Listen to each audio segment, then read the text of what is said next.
हाँ तो पर थोड़ा सा बताया तो था।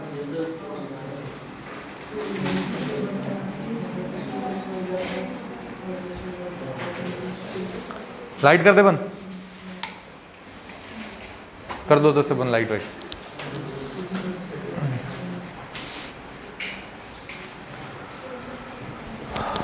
ठीक है। आप देखो अभी तक हमने क्या देखा, परमानेंट प्लैनेटरी विंड्स देखे, उसके बाद कुछ टेम्पररी विंड्स, है ना, कुछ टेम्पररी विंड्स देखे जिसमें से कुछ इंडिया में चलने वाले जो विंड्स थे जैसे लू, और कुछ रेनफॉल के बारे में देखा जो कि प्री मानसून शावर जिसको बोलते हैं, है ना। फिर उसके बाद हमने वर्ल्ड में चलने वाली कुछ अलग अलग टाइप की विंड्स के बारे में देखा था, है ना। वर्ल्ड में चलने वाली अलग अलग टाइप की विंड्स के बारे में क्या देखा था कि भाई साउथ अमेरिका में अलग टाइप की विंड चलती है, नॉर्थ अमेरिका में कुछ अलग टाइप की विंड चलती है, यूरोप में कुछ विंड्स हैं जिसके नाम मैंने आपको बताया, अफ्रीका में कुछ विंड्स हैं जिनके बारे में मैंने आपको बताया, है ना। देखो उसके बाद एक फिनोमिना है जिसका नाम है एल नीनो, ला लीना, अलग से आप देख लो, यहाँ पे लिख लो। एक चीज़ है एल नीनो, 4-5 कॉन्सेप्ट आप सारे देख लो, एक है एल नीनो, एक है ला लीना,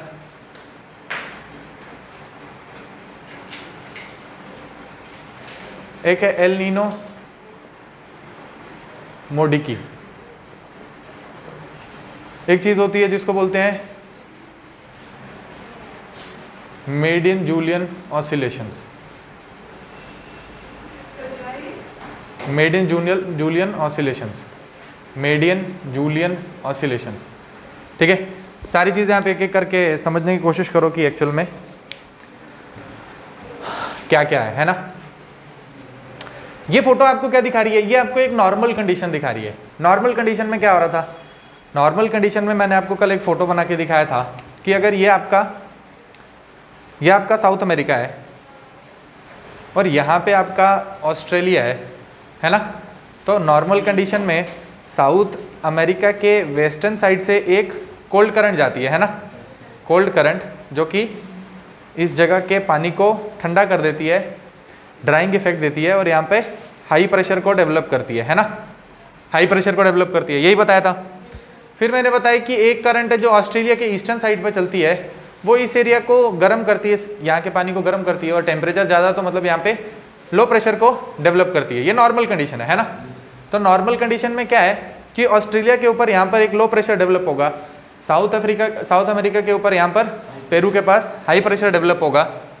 लो प्रेशर जहाँ डेवलप होगा वहाँ से एयर ऊपर की तरफ राइज करेगी, एयर ऊपर की तरफ राइज करेगी, यहाँ पे कुछ क्लाउड का फॉर्मेशन करेगी, एयर ऊपर की तरफ राइज करेगी, यहाँ कुछ क्लाउड का फॉर्मेशन करेगी, यहाँ कुछ क्लाउड का फॉर्मेशन करेगी, ये हवा इस तरफ जाएगी, यहाँ पे नीचे डिसेंड करेगी, इसलिए यहाँ पर हाई प्रेशर बन रहा होगा ना, यहाँ पे हाई प्रेशर बनेगा ना, ये लो प्रेशर की हवा ऊपर की तरफ जाएगी, है ना। यहाँ नीचे लो प्रेशर बना है, एयर ऊपर राइज करेगी, इस डायरेक्शन में मूव करेगी, यहाँ पे डिसेंड करेगी, यहाँ पे डिसेंड करेगी। एक तो यहाँ पर कोल्ड करंट की वजह से हाई प्रेशर बना है, दूसरा जो यहाँ पर एयर ऊपर राइज कर रही है वो इस जगह पे डिसेंड कर रही है, तो यहाँ पर एक्स्ट्रा हाई प्रेशर बन रहा है ना, उसको वो इन्हांस कर रही है इस जगह पे, और एयर डिसेंड कर रही है जो यहाँ पे राइज हो रही है इस जगह पे आ रही है और यहाँ पर हाई प्रेशर बना रही है, और यहाँ से ऐसे ये सेल बनेगा जिसको आप क्या बोलते हो। एक और चीज होती है जिसका नाम है वॉकर सेल, है ना, वॉकर सेल। तो ये जो सेल बन रहा है इसी चीज को क्या बोलते हैं, वॉकर सेल। वॉकर सेल का मतलब क्या है, वॉकर सेल का मतलब है कि एक जगह से एयर ऊपर राइज करना, फिर किसी जगह जाके डिसेंड करना और नीचे सरफेस के लेवल पे उस जगह पे वापस आना, ये जो एक सेल जैसा बनेगा उसको आप क्या बोलोगे, वॉकर सेल, है ना। तो ये यहाँ पर क्या दिखाना चाह रहा है, ये फोटो क्या दिखा रहा है, ये फोटो आपको दिखा रही है ऐसा नॉर्मल आपको एक कंडीशन दिखा रही है जिसमें ये जगह जो है इसको ऑस्ट्रेलिया मान रहे हैं वो, इस जगह को आप मानो ये साउथ अमेरिका है, और यहाँ पर आपकी low pressure area, low pressure develop हुआ है, यहाँ से एयर ऊपर राइज कर रही है, कुछ रेनफॉल यहाँ करवा रही है, इस तरफ जा रही है, नीचे डिसेंड कर रही है, यहाँ से वापस आ रही है। इस चीज़ को क्या बोला है, एक वॉकर सेल। बात समझ आई, इस चीज़ को क्या बोला है, वॉकर सेल। इस चीज़ को वॉकर सेल बोला है। तो ये आपकी क्या है, नॉर्मल कंडीशन, है ना, ये क्या आपकी नॉर्मल कंडीशन। इसका मतलब आपको क्या पता होना चाहिए कि नॉर्मल कंडीशन में ऑस्ट्रेलिया के पास लो प्रेशर डेवलप होता है और साउथ अमेरिका के पास हाई प्रेशर डेवलप होता है। नॉर्मल कंडीशन में ऑस्ट्रेलिया के ऊपर लो प्रेशर डेवलप होता है और साउथ अमेरिका के ऊपर हाई प्रेशर डेवलप होता है। आप देखो कोई एक ऐसा साल आएगा जिसको आप बोलोगे कि ये एल नीनो ईयर है ना, जिसको आप क्या बोलोगे, एल नीनो ईयर। ये एल नीनो और ला नीना एक्चुअल में है क्या? इसको आप बोलोगे कि abnormal heating of Pacific Ocean. क्या? Abnormal heating of Pacific Ocean की वजह से, abnormal heating of Pacific Ocean की वजह से आपके ये वाला फिनोमेना डेवलप होता है जिसको बोलते हैं हम एल नीनो और ला नीना, है ना, एल नीनो और ला नीना। ठीक है, अब किसी साल मानो क्या हो रहा है, मानो ये आपका ऑस्ट्रेलिया था, मानो ये आपका साउथ अमेरिका था, ये आपका साउथ अमेरिका, ये आपका ऑस्ट्रेलिया। ऊपर मैंने आपको क्या बताया था, इक्वेटर जा रहा है, इक्वेटर पे आपकी ट्रेड विंड कन्वर्ज कर रही होंगी, ट्रेड विंड ऐसे कन्वर्ज कर रही होंगी, कहाँ पे, इक्वेटर पे।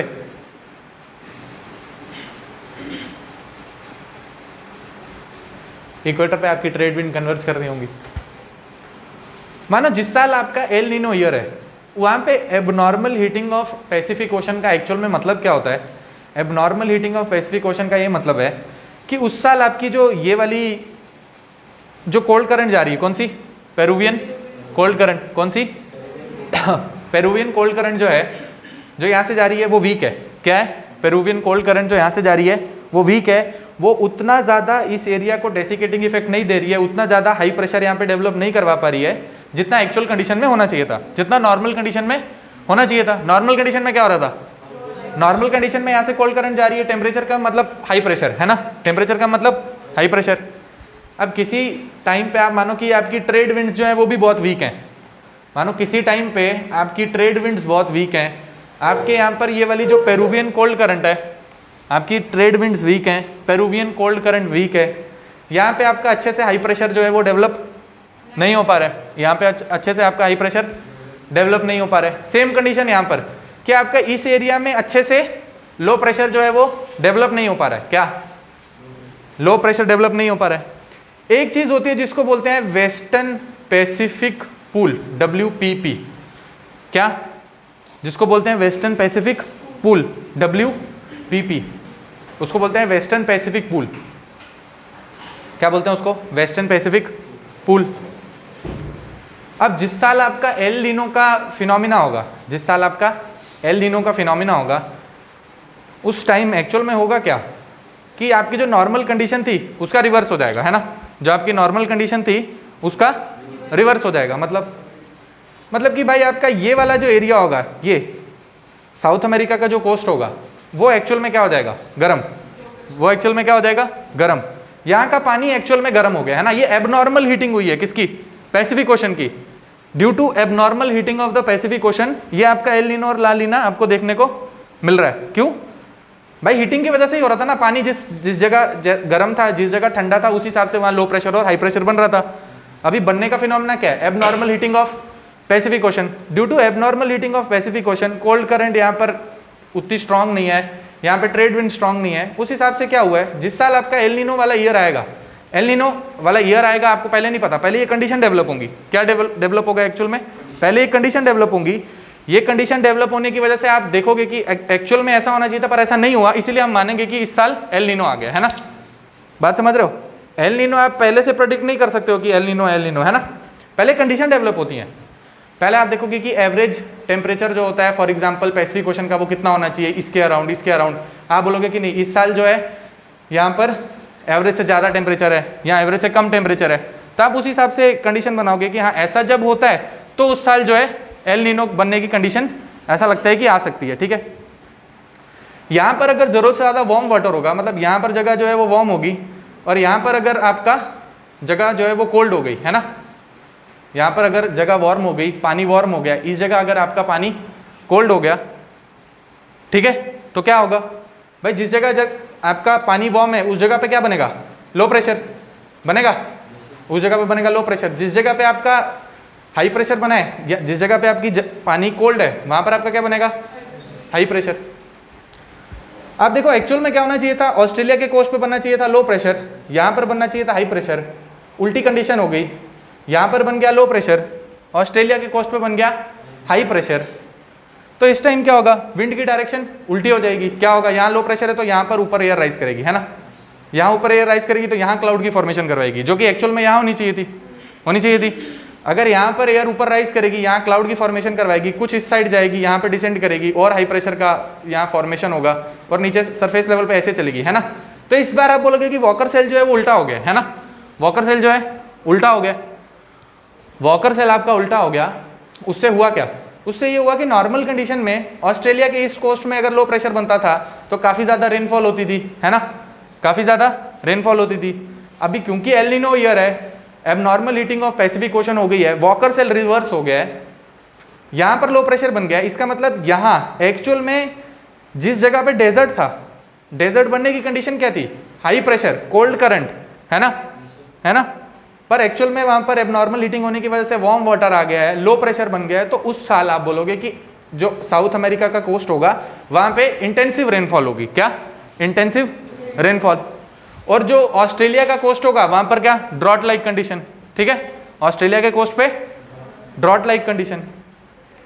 फिर अभी आप इतना समझो, अभी मैं आपको इसको ब्रॉडर एक ऐसे बड़ा मैप बना के इंडिया के साथ जोड़ के वो सारी चीजें बताऊंगा। इतना आपको समझ आ गया, इतना चीज समझ आ गई कि एल नीनो क्या है। भाई एल नीनो एक फिनोमिना है जिसमें abnormal heating of the Pacific ocean होती है और उस abnormal heating of the Pacific Ocean की वजह से जो नॉर्मल कंडीशन होती है उसका क्या हो जाता है, रिवर्स, उसका क्या हो जाता है, रिवर्स।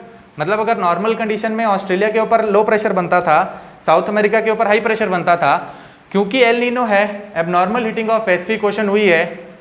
एबनॉर्मल हीटिंग का मतलब क्या, भाई जिस जगह पे गर्म होना चाहिए था उस जगह गर्म नहीं है, उस जगह ठंडा है, जिस जगह ठंडा होना चाहिए था उस जगह ठंडा नहीं है, उस जगह गर्म है, एबनॉर्मल हीटिंग होगी।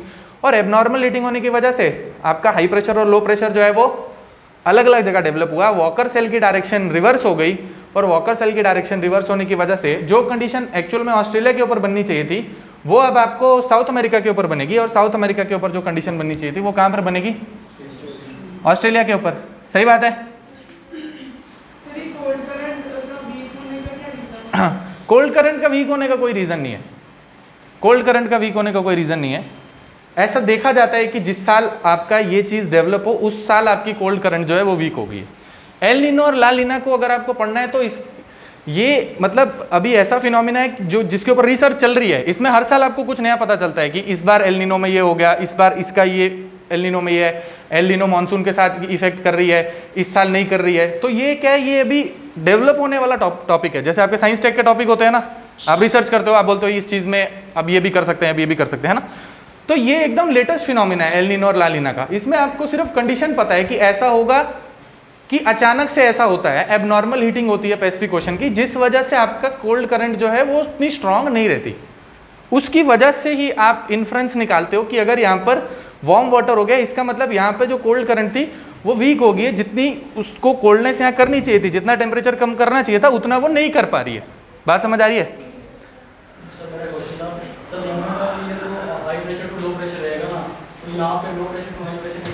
कहाँ पर कहाँ पर जा रहे हैं movement of air? Low pressure develop हुआ है तो क्लाउड बनेंगे तो वहाँ उसकी मूवमेंट होगी हाई प्रेशर की तरफ। Sir but movement of air तो वेट की एयर की बात करें तो हाई प्रेशर को लो प्रेशर देगी ना। यहाँ पर लो प्रेशर डेवलप हुआ, यहाँ हाई प्रेशर डेवलप हुआ, लो प्रेशर की हवा ऊपर गई ना, तो यहाँ पे क्लाउड का फॉर्मेशन करेगी, ऊपर जाके ठंडी होगी तो उसको कहीं पर तो जाना है, कहीं पर जो जाएगी। ये तो मैं आपको एक डायरेक्शन दिखा रहा हूँ कि यहाँ जाके डिसेंड होगी। ये अभी बड़ा वाला मैप दिखाऊंगा इंडिया और सारी चीजें, है ना, तो आप देखोगे कि यहाँ पर भी डिसेंड हो रही है, यहाँ पर भी कहीं पर जा रही है ना। ये ऊपर जाके ठंडी हुई है तो इसको दो जगह जाना है, जैसे ये स्प्लिट हो गई है। भाई जैसे आपने हेडली सेल वगैरह नहीं देखे थे, हेडली सेल देखा था, फेरल सेल देखा था, उसमें क्या हो रहा था, एयर ऊपर राइज कर रही थी, उसको यहाँ जाना था, इस एयर को यहाँ जाना था, ऊपर नहीं जा पा रही थी, एक जगह डिसेंड हो रही थी, है ना। यहाँ पर भी उसको आगे जाना था, आगे नहीं जा पा रही थी, नीचे डिसेंड हो रही थी। जहाँ डिसेंड हो रही थी ऊपर हाई प्रेशर बन रहा था, आप बोल रहे थे सब ट्रॉपिकल हाई प्रेशर बेल्ट, याद है? सब ट्रॉपिकल हाई प्रेशर बेल्ट, वही तो हो रहा है। क्या हो रहा है, यहाँ लो प्रेशर है, यहाँ से एयर ऊपर राइज की, इसको इस साइड जाना है, यहाँ वाली एयर जो इस साइड जा रही है, अब यहाँ पे जाके नीचे डिसेंड होगी। तो यहाँ पर वो नीचे डिसेंड हो क्यों रही है? क्योंकि एक्चुअल में उसको यहाँ पर हाई प्रेशर पहले से डेवलप हो रखा है, एक्चुअल में यहाँ हाई प्रेशर पहले से डेवलप हो रखा है, क्योंकि यहाँ पे एबनॉर्मल हीटिंग हुई है ना। वो इसी जगह जाके क्यों डिसेंड हो रही है, क्योंकि उसको यहाँ हाई प्रेशर मिल रहा है, इसलिए यहाँ जाके डिसेंड हो रही है। और प्लस डिसेंड हो रही है तो क्योंकि अपना भी एयर जो है नीचे जा रही है, उससे हाई प्रेशर और इंटेंसिफाई हो रहा है, उसी की वजह से ये जो सेल है वो चलता रहेगा, है ना। उसी की वजह से ये सेल चलता रहेगा। जितना यहाँ पे हाई प्रेशर होगा उतनी यहाँ की विंड यहाँ की तरफ जाएगी, उतना यहाँ से और ऊपर इवेपोरेशन होगा, उतना ये सेल जो है स्ट्रांग चलता रहेगा। ठीक है। अब ये फोटो आपको क्या दिखाना चाह रही है, ये फोटो ऊपर लिखती है एल नीनो, लिख रही है फोटो, लिख रही है एल नीनो। क्या बता रही है, ये फोटो दिखाना चाह रही है कि इस जगह क्या लिखा है, वार्मर देन एवरेज सी टेम्परेचर लिखा है, वार्मर देन एवरेज सी टेम्परेचर, जो मैंने यहाँ लिखा वार्म लिखा था, वार्म लिखा था यहाँ पे, तो क्या लिखा है वार्मर देन एवरेज सी टेम्परेचर। ठीक है। यहाँ क्या लिखा है कूलर सी टेम्परेचर, यहाँ क्या लिखा है कूलर सी टेम्परेचर लिखा है। ठीक है। तो यहाँ पे क्या लिखा है मोर रेन, और यहाँ पे क्या लिखा है ड्रायर, DRIER ड्रायर, है ना। मतलब जिस टाइम आपका एल नीनो का फिनोमिना होगा, जिस टाइम आपका एल नीनो का फिनोमिना होगा, यहाँ पे देखो ये क्या लिखा है H लिखा है, वो हाई प्रेशर दिखाना चाह रहा है, दिखा रहा है, वो क्या दिखाना चाह रहा है हाई प्रेशर, ये एरो दिखा रहा है इस साइड, ये इस साइड को आएगा हाई प्रेशर का। ठीक है ना। तो एल नीनो में आपको क्या दिखाना चाह रहा है, एल नीनो में पहले आपने देखी नॉर्मल कंडीशन, इससे पहले आपने नॉर्मल कंडीशन देखी, किस में थी, यहाँ पर, ये क्या थी नॉर्मल कंडीशन, है ना, ये क्या थी नॉर्मल कंडीशन। यहाँ ये ऑस्ट्रेलिया, तो ऑस्ट्रेलिया के ऊपर हवा जा रही थी, इस जगह पे लो प्रेशर बन रहा था, जहाँ क्लाउड बनेंगे वहीं पे लो प्रेशर बनेगा, जहाँ क्लाउड बनेंगे वहीं लो प्रेशर बनेगा। नॉर्मल कंडीशन में ऑस्ट्रेलिया के ऊपर होता है लो प्रेशर, एल नीनो में क्या हो रहा है ऑस्ट्रेलिया के ऊपर क्या डेवलप हो रहा है हाई प्रेशर, है ना। एल नीनो के ईयर में क्या हो रहा है ऑस्ट्रेलिया के ऊपर डेवलप हो रहा है हाई प्रेशर, तो हाई प्रेशर डेवलप होगा, वॉकर सेल जो है उसकी डायरेक्शन रिवर्स हो जाएगी, आप बोलोगे उस साल एल नीनो का ईयर है, एल नीनो फिनोमिना है, चीज़ें जो हैं वो अलग हो गई हैं नॉर्मल से, तो आप बोलोगे एल नीनो का उस साल है। और ऐसा होने की कंडीशन क्या है, क्योंकि abnormal heating of the Pacific ocean हुई है, जहाँ पर जो चीज़ पानी गर्म होना चाहिए था वहाँ पानी गर्म नहीं, वहाँ ठंडा है, और जहाँ ठंडा होना चाहिए था वहाँ पानी ठंडा नहीं है, वहाँ गर्म है। उस वजह से आपका वॉकर सेल जो बनना चाहिए था उसकी डायरेक्शन जो है वो रिवर्स हो गई है। बात समझ आई, पक्का एल नीनो समझ आ गया, एल नीनो समझ आ गया पक्का। ठीक है, एल नीनो समझ आ गया तो आप देखो फिर नेक्स्ट चीज,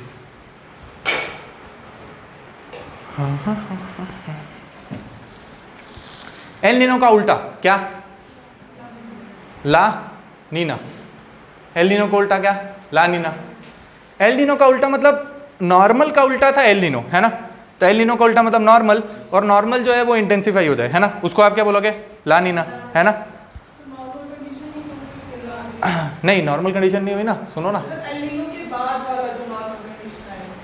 सुनो, मैंने बोला नॉर्मल का उल्टा एल नीनो, तो एल नीनो का उल्टा क्या नॉर्मल कंडीशन, और वो भी इंटेंसिफाई हो जाए तो आप इधर पहुंच जाओगे तो क्या ला नीना।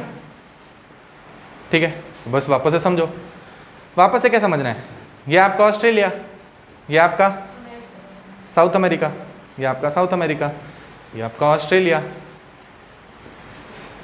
देखो नॉर्मल आप बोल रहे हो एल नीनो से वापस आ जाए तो नॉर्मल, नहीं वो तो फिर नॉर्मल हो जाएगा, वो एबनॉर्मल हीटिंग नहीं हुई, है ना। हमने ये दोनों कंडीशन कहाँ पर डेवलप होंगी, जहाँ पर abnormal heating of the Pacific ocean होगी, है ना। यहाँ पर एक्चुअल में क्या होता था, एक्चुअल में यहाँ क्या होना चाहिए लो प्रेशर, मतलब यहाँ पर ये जगह वार्म होनी चाहिए, है ना, ये जगह वार्म होनी चाहिए, ये जगह यहाँ पर कोल्ड वाटर होना चाहिए, यहाँ पर कोल्ड सी टेम्परेचर होना चाहिए, कोल्ड सी टेम्परेचर या कोल्ड सी सरफेस, है ना, है ना। उस हिसाब से यहाँ पे हाई प्रेशर डेवलप होगा, यहाँ पे लो प्रेशर डेवलप होगा। ठीक है, उस हिसाब से यहाँ हाई प्रेशर, यहाँ पे हाई प्रेशर, यहाँ पे लो प्रेशर। अब इस साल क्या हुआ है, abnormal heating of the Pacific ocean हुई है, मतलब यहाँ पर जितना पानी आपको गर्म मिलना चाहिए था उससे बहुत ज़्यादा गर्म है। बात समझ आ रही है, जितना यहाँ पे पानी गर्म मिलना चाहिए था उससे पानी जो है बहुत ज़्यादा गर्म है, और जितना यहाँ पर पानी आपको ठंडा मिलना चाहिए था उससे और ज़्यादा ठंडा है। मतलब ये वाली दोनों ही जगह की वार्मनेस और कोल्डनेस जो है वो इंटेंसिफाई हो गई है, दोनों जगह की वार्मनेस और कोल्डनेस इंटेंसिफाई हो गई है। मतलब नॉर्मल कंडीशन ही है पर वो नॉर्मल कंडीशन इंटेंसिफाई हो गई है ना। यहाँ पर बहुत ज़्यादा वार्म वाटर है, यहाँ पे बहुत ज़्यादा कोल्ड वाटर है। जितना ज़्यादा यहाँ पर वार्म वाटर उतना ज़्यादा अच्छा यहाँ पे लो प्रेशर डेवलप होगा। सेल वैसे ही चलेगा, लो प्रेशर ऊपर गया, यहाँ नीचे आया, डिसेंट, और इस डायरेक्शन, है ना। मतलब जो नॉर्मल वॉकर सेल की डायरेक्शन थी उसी को इमिटेट करेगा, पर जो लो प्रेशर है वो भी उसकी इंटेंसिटी भी काफ़ी ज़्यादा है, काफ़ी अच्छा लो प्रेशर डेवलप हुआ है, हाई प्रेशर भी काफ़ी ज़्यादा है, तो नॉर्मल कंडीशन जो होंगी वो इंटेंसिफाई हो जाएंगी। नॉर्मल कंडीशन इंटेंसिफाई, है ना, नॉर्मल कंडीशन जो है वो क्या हो जाएंगी, इंटेंसिफाई। मतलब कि ऑस्ट्रेलिया के ऊपर अगर बारिश पड़ती है तो काफ़ी ज़्यादा बारिश पड़ेगी, है ना, और अगर यहाँ पर ड्रॉट होता है तो एकदम ही सूखा पड़ जाएगा, बिल्कुल भी बारिश नहीं होगी। बात समझ आई, है ना। तो ऐसी कंडीशन को आप क्या बोलोगे, ला नीना, है ना। एक चीज़ होगी एल नीनो, एक चीज़ हो गया ला नीना। होने का फिनोमिना क्या है, abnormal heating of the Pacific water, abnormal heating of the Pacific water, ठीक बात है। तो इन दोनों फिनोमिना को क्या बोलते हैं, एक हो गया एल नीनो, एक हो गया ला नीना। अभी इसको पकड़ते हैं, वापस एक बारी देखते हैं। अगर आपको यहाँ देखना है तो एक बारी थोड़ा सा मैं बता देता हूँ, लेकिन फिर आप उसमें बीच में मत घुसना, क्योंकि वो जब इंडियन मानसून पढ़ना है तो वापस से बताऊंगा, ठीक है। जब इंडियन मानसून पढ़ना है वापस से बताऊंगा, लेकिन फिर भी आप एक बारी सुन लो। जैसे अभी थोड़ा ऊपर ऊपर से बता देता हूँ कि कैसे एल नीनो आपका इंडियन मानसून से रिलेटेड है और कैसे ला नीना रिलेटेड है ना। आप क्या बोलोगे, यहाँ पर आपका ऑस्ट्रेलिया, यहाँ पर आपका साउथ अमेरिका, एल नीनो का ईयर है, यहाँ पर क्या डेवलप हुआ, हाई प्रेशर, यहाँ पे क्या डेवलप हुआ, लो प्रेशर। नहीं, पहले छोड़ो आप, पहले छोड़ो आप, जाओ पहले देखेंगे नॉर्मल कंडीशन। पहले क्या देखेंगे, नॉर्मल कंडीशन। नॉर्मल कंडीशन लो, नॉर्मल कंडीशन में साउथ अमेरिका, नॉर्मल कंडीशन में ऑस्ट्रेलिया, यहाँ पर लो प्रेशर, यहाँ पे हाई प्रेशर, यहाँ से एयर ऊपर गई, यहाँ डिसेंड हुई, यहाँ आई। ये एक टाइप का वॉकर सेल की डायरेक्शन आपको दिख रही है ना। बात समझ आ रही है। अगर नॉर्मल कंडीशन है तो क्या होता है, ये एक वॉकर सेल यहाँ चल रहा है ना, एक हवा यहाँ से उठेगी और यहाँ पर जाएगी जहाँ पर आपका क्या है, मैस्करीन हाई बेसिन, जहाँ पर हाई प्रेशर होता है। जो यहाँ से लो प्रेशर की हवा ऊपर उठी है ना, यहाँ पर लो प्रेशर की हवा ऊपर उठी है, लो प्रेशर था, एयर ऊपर राइज की, एयर अगर ऊपर राइज की है तो उसने दो वॉकर सेल बनाए, यहाँ से डिसेंड कर रही है ऐसे। सुनते रहो सुनते रहो सुनते रहो। एयर ऊपर राइज की, एयर ऊपर राइज की, एक जगह उसने देखा यहाँ पर हाई प्रेशर बन रहा है, यहाँ जाके डिसेंड हो गई, यहाँ से एक वॉकर सेल चल रहा है यहाँ पे, है ना। दूसरा वॉकर सेल क्या दिख रहा है आपको, कि यहाँ से लो प्रेशर की एक आर्म ऊपर गई और वो यहाँ पर आके डिसेंड हुई। ये क्या है, ये है आपका मैस्करीन हाई बेसिन। ये क्या है आपका मैस्करीन हाई बेसिन। ये लाइन थोड़ी ज़्यादा लंबी होगी, मानो यहाँ पर ऐसे डिसेंड हुई और आपका इंडिया मानो यहाँ पर ऐसे है, ये मानो आपका यहाँ इंडिया है ना। तो ये आपका नीचे मेडागास्कर हुआ ना, ये मेडागास्कर के पास आपका क्या है, मैस्करीन हाई बेसिन।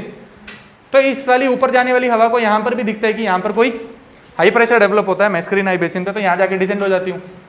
फिर वही यहाँ से जाएगी तो ये भी एक वॉकर सेल यहाँ पर ऐसे बना देगी, है ना। ये एक वॉकर सेल अपना यहाँ से बना देगी, एक जैसे यहाँ से बन रहा है वैसे यहाँ पे बना देगी।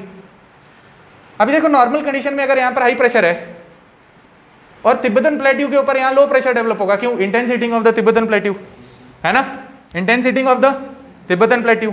तो क्या होगा, यहाँ पर लो प्रेशर वाली हवा ऊपर जाएगी, वो भी आके इधर नीचे डिसेंड करती थी उस दिन बताया था आपको। लो प्रेशर की हवा ऊपर राइज करती है, उसको मैस्करीन हाई बेसिन के ऊपर हाई प्रेशर दिखता है और यहाँ पर आके डिसेंड करती है। और जितना ज़्यादा ये मैस्करीन हाई बेसिन के ऊपर जाके डिसेंड करेगी, उतना मैस्करीन हाई बेसिन का हाई प्रेशर और इंटेंसिफाई होगा, उतनी ज़्यादा साउथ वेस्ट मानसून की विंड को वो हमारे कॉन्टिनेंट के मतलब इंडियन कोस्ट के ऊपर धकेलेगा। बात समझ आ रही है, बात समझ आ रही है।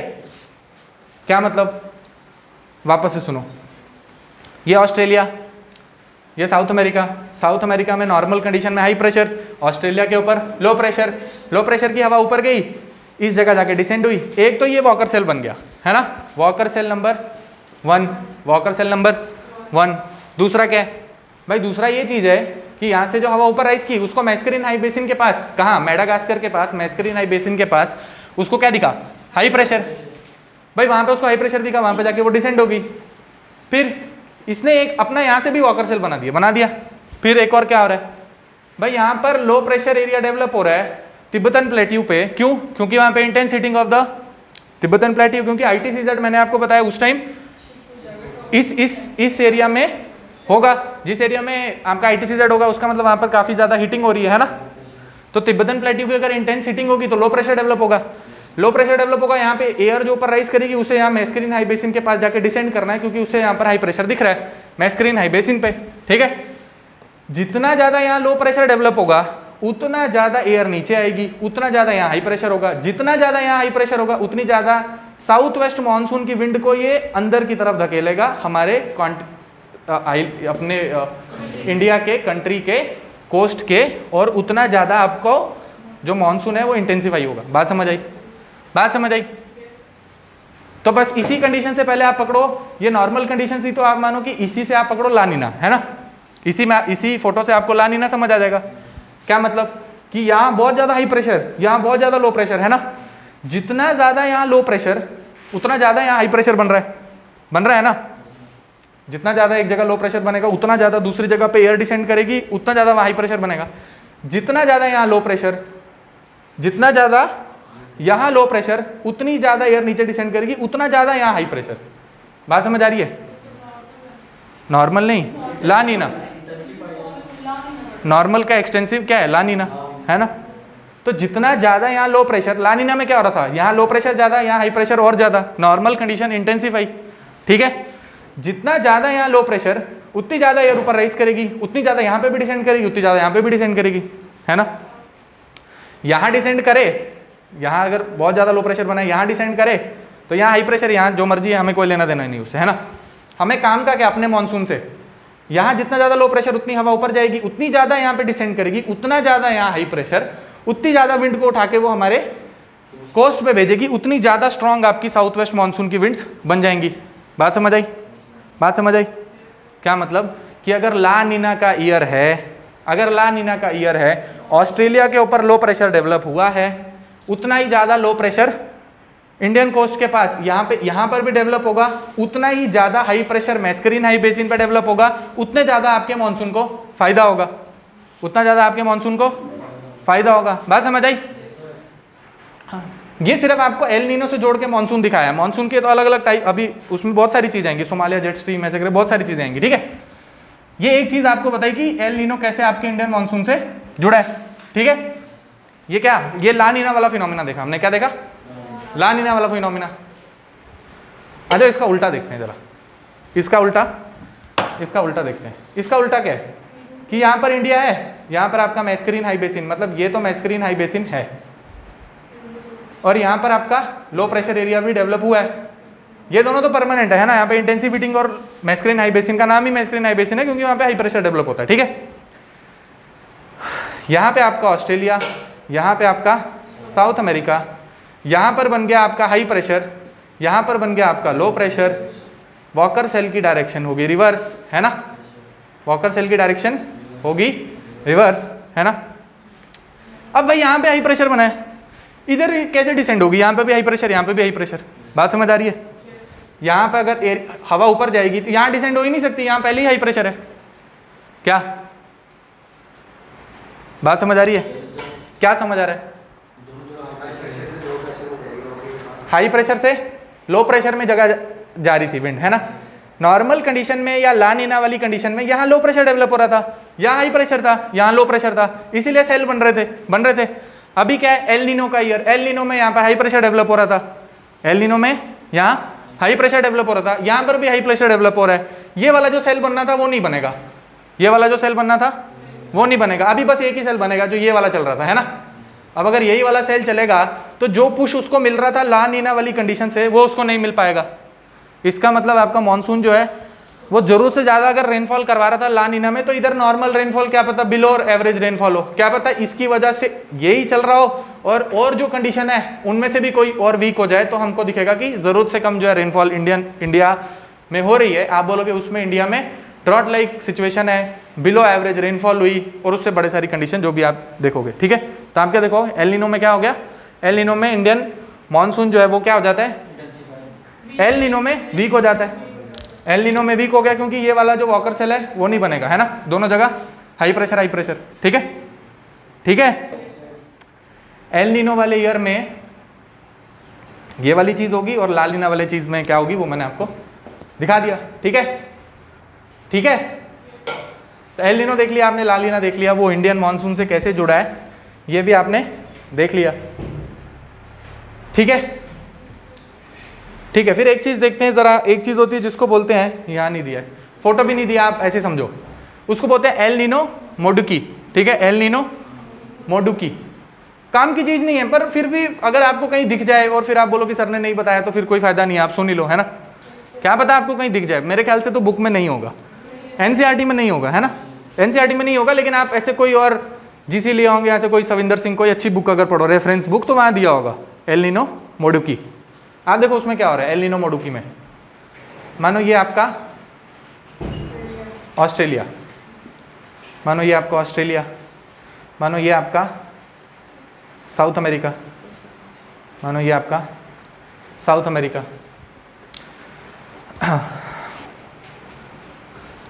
आप देखो अगर आपका है एल नीनो मोडुकी, एल नीनो है, इसका मतलब आपको क्या समझना है, एल नीनो है इसका मतलब क्या है, एल नीनो में एक्चुअल में होता क्या था, नॉर्मल, सुनो अमेरिका है ही नहीं कहीं, अच्छा साउथ अमेरिका। हाँ देखो नॉर्मल कंडीशन में क्या होता था, ऑस्ट्रेलिया में बनता था, नहीं मतलब एल नीनो की कंडीशन में क्या हो रहा था, हाई प्रेशर बन रहा था ऑस्ट्रेलिया पे, साउथ अमेरिका में बन रहा था लो प्रेशर।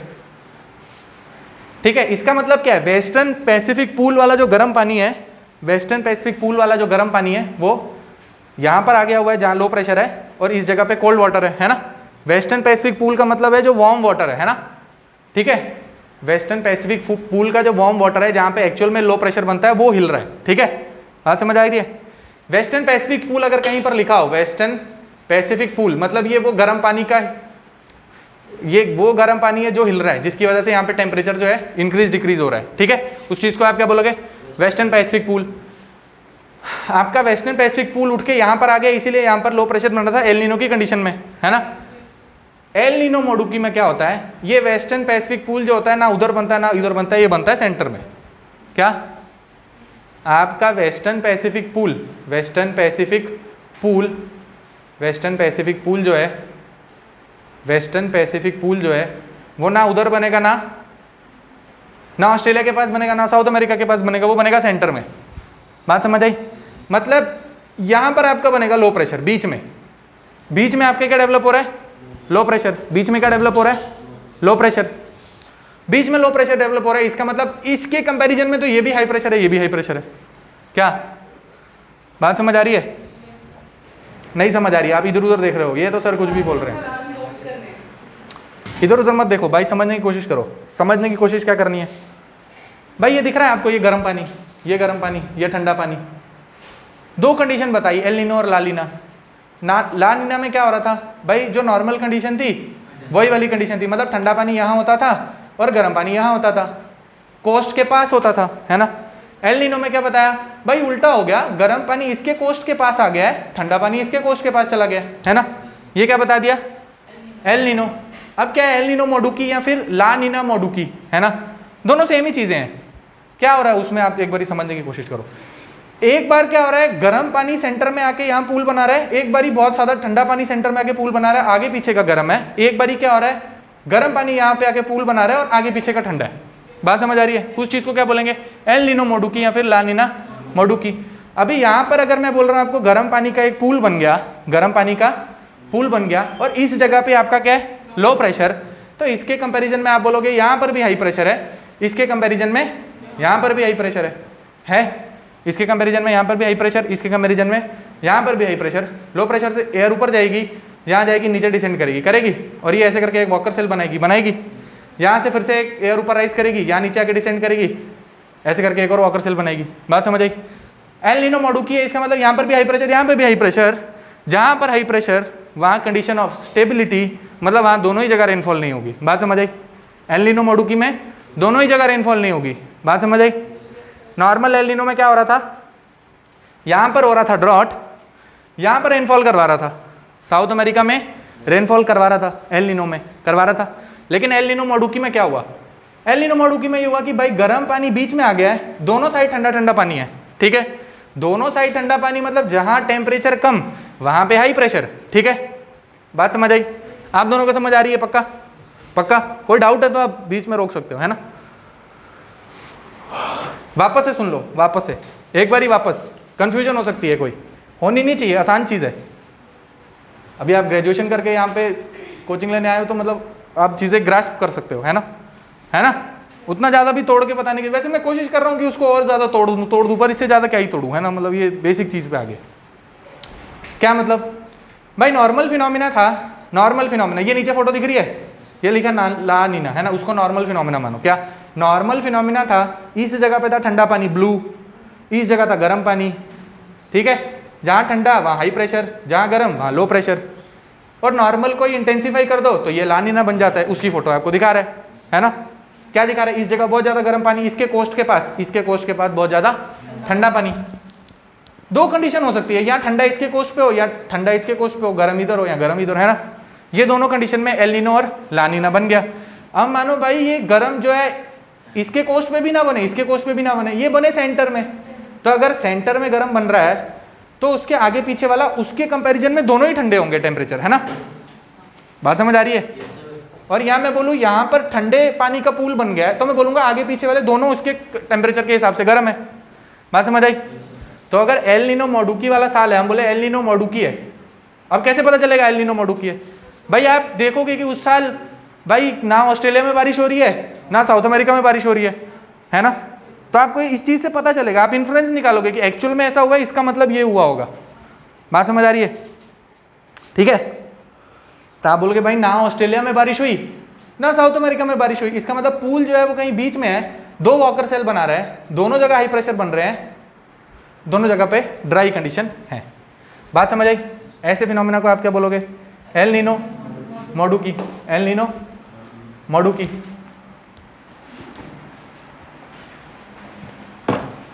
ठीक है, ऐसे फिनोमिना को आप बोलोगे एल नीनो मॉडुकी। दूसरा एक फिनोमिना आएगा जिसका नाम है ला नीना मॉडुकी। एक बार ला नीना मॉडुकी भी देख लेते हैं क्या है। एसी चल रहा है क्या? या आपको ही हवा देता है मुझे लग रहा है। ये देख लेते हैं ऑस्ट्रेलिया, ये देख लेते हैं साउथ अमेरिका। एक बन गया ऑस्ट्रेलिया, एक बन गया साउथ अमेरिका। अब क्या है भाई, मैं बोल रहा हूँ पहले गर्म पानी बीच में था, मैं बोल रहा हूँ कोल्ड वाटर बीच में, इसका मतलब यहाँ पर भी वार्म वाटर, यहाँ पर भी वार्म वाटर। यहाँ कोल्ड वाटर मतलब यहाँ पे बन गया हाई प्रेशर, यहाँ पे बन गया लो प्रेशर, यहाँ पर बन गया लो प्रेशर। यहाँ से एयर ऊपर राइज करेगी, यहाँ की एयर भी ऊपर राइज करेगी, यहाँ पर आके डिसेंड करेगी, यहाँ की एयर भी यहाँ के डिसेंड करेगी, यहाँ से ऐसे चलेगी, यहाँ से ऐसे चलेगी। मतलब ला नीना मॉडुकी वाला साल है तो दोनों जगह लो प्रेशर डेवलप होगा, दोनों जगह पे कंडीशन ऑफ इंस्टेबिलिटी, दोनों जगह पे रेनफॉल करवाएगा। बात समझ आई। कितना आसान है वो देखो, कुछ है इसमें? कुछ भी नहीं है कुछ इसमें मुश्किल? एल नीनो में, ला नीना में, एल नीनो मॉडुकी, ला नीना मॉडुकी, कुछ है इसमें मुश्किल? हाँ।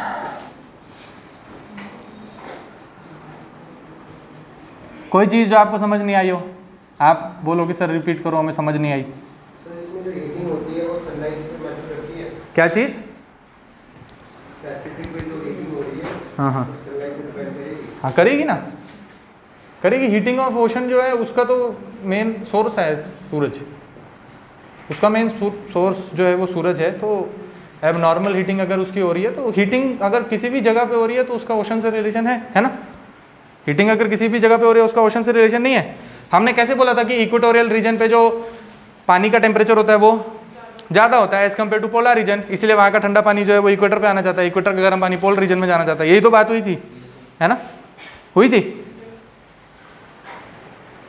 और बताओ इसमें और कुछ आपको डाउट? तो ये होगा सनलाइट नहीं होगी तो ये इसकी रोशनी होगी वो सन के पास होगी। किसकी? इसे उससे कोई लेना देना नहीं है भाई, उससे कोई लेना देना नहीं है। इस जगह की डायरेक्शन उसके पास होगी, ये सब नहीं है।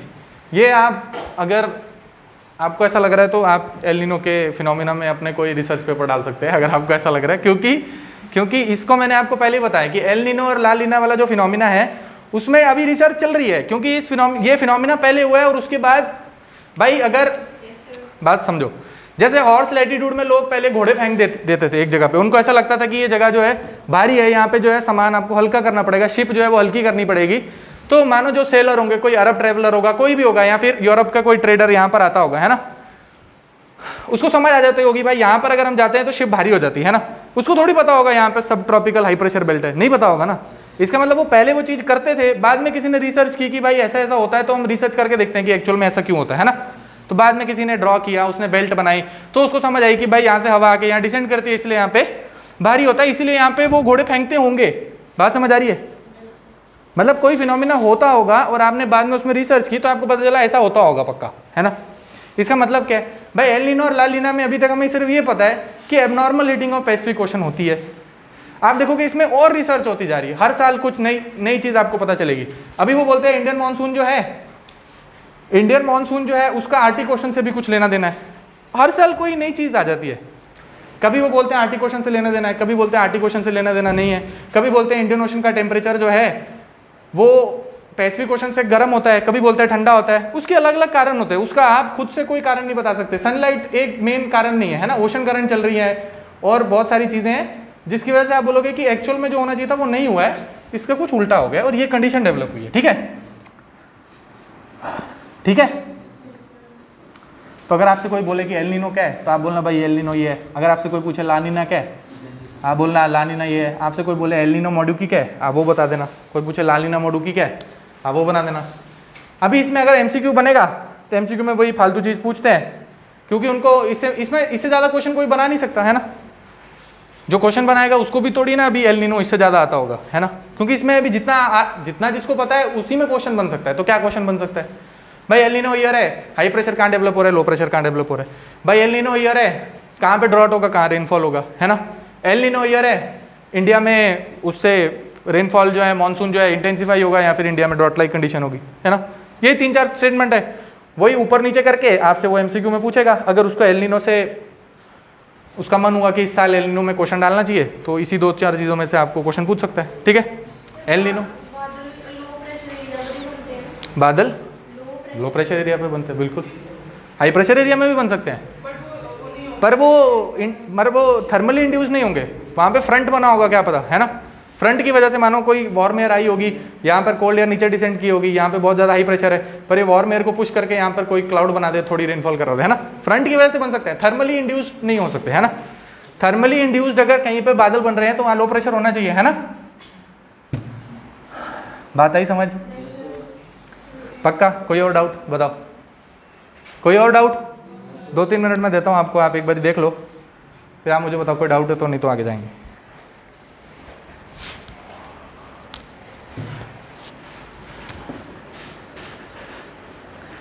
बताओ कोई डाउट, कोई और डाउट? पक्का? क्या चीज़? किसी और एरिया में मतलब नहीं, क्यों, कैसे बनेगा भाई? मैंने आपको बोला एल नीनो और ला नीना क्या है, abnormal heating of the Pacific ocean. किसी और जगह कैसे बन सकता है? मैंने उसकी डेफिनेशन में ही आपको लिखवा दिया, abnormal heating of the Pacific ocean. नहीं बनता।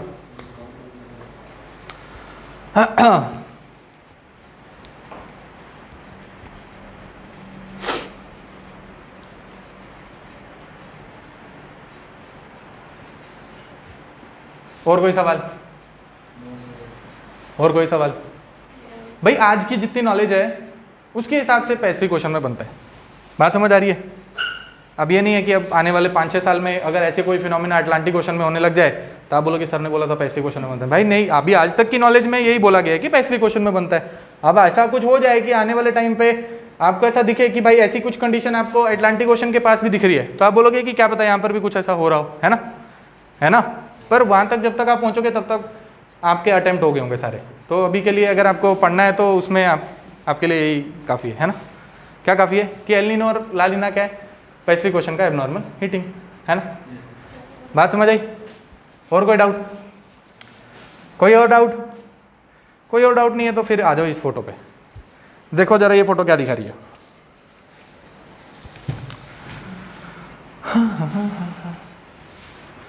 देखो ये दिखा रही है, यहाँ पर लिखा हुआ है मेड इन जूलियन ऑसिलेशन। क्या लिखा है? Madden Julian oscillation. ये लिखा है MEDDENJULIEN, Madden Julian oscillation, वो लिखा है यहाँ फिर Madden Julian oscillation MJO।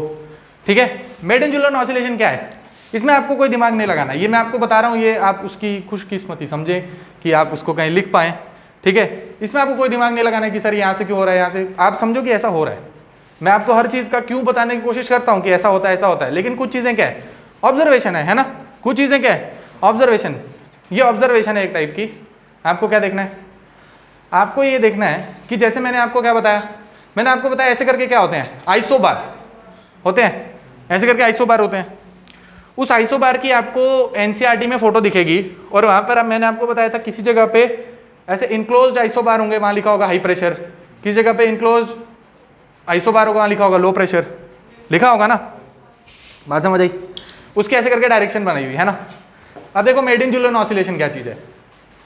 Madden Julian oscillation क्या है, ये डिप्रेशन है और ट्रफ है किसका, मतलब ये ऐसे करके चलता है। मानो कि अगर आपकी अर्थ है, या आपकी अगर अर्थ है, तो मेड इन जूलियन ऑसिलेशन इस पे ऐसे ऐसे करके चलता है, मतलब ऐसे ऊपर ऐसे नीचे, ऐसे ऊपर ऐसे नीचे, ऐसे ऊपर ऐसे नीचे। समझ आ रही है, समझ आ रही है। किस डायरेक्शन में चलता है, इसी डायरेक्शन में चलता है, वेस्ट टू ईस्ट। अगर ये वेस्ट है, अगर ये ईस्ट है, तो कुछ ऑसिलेशन कर रहा है। ये क्या कर रहा है, ऑसिलेशन।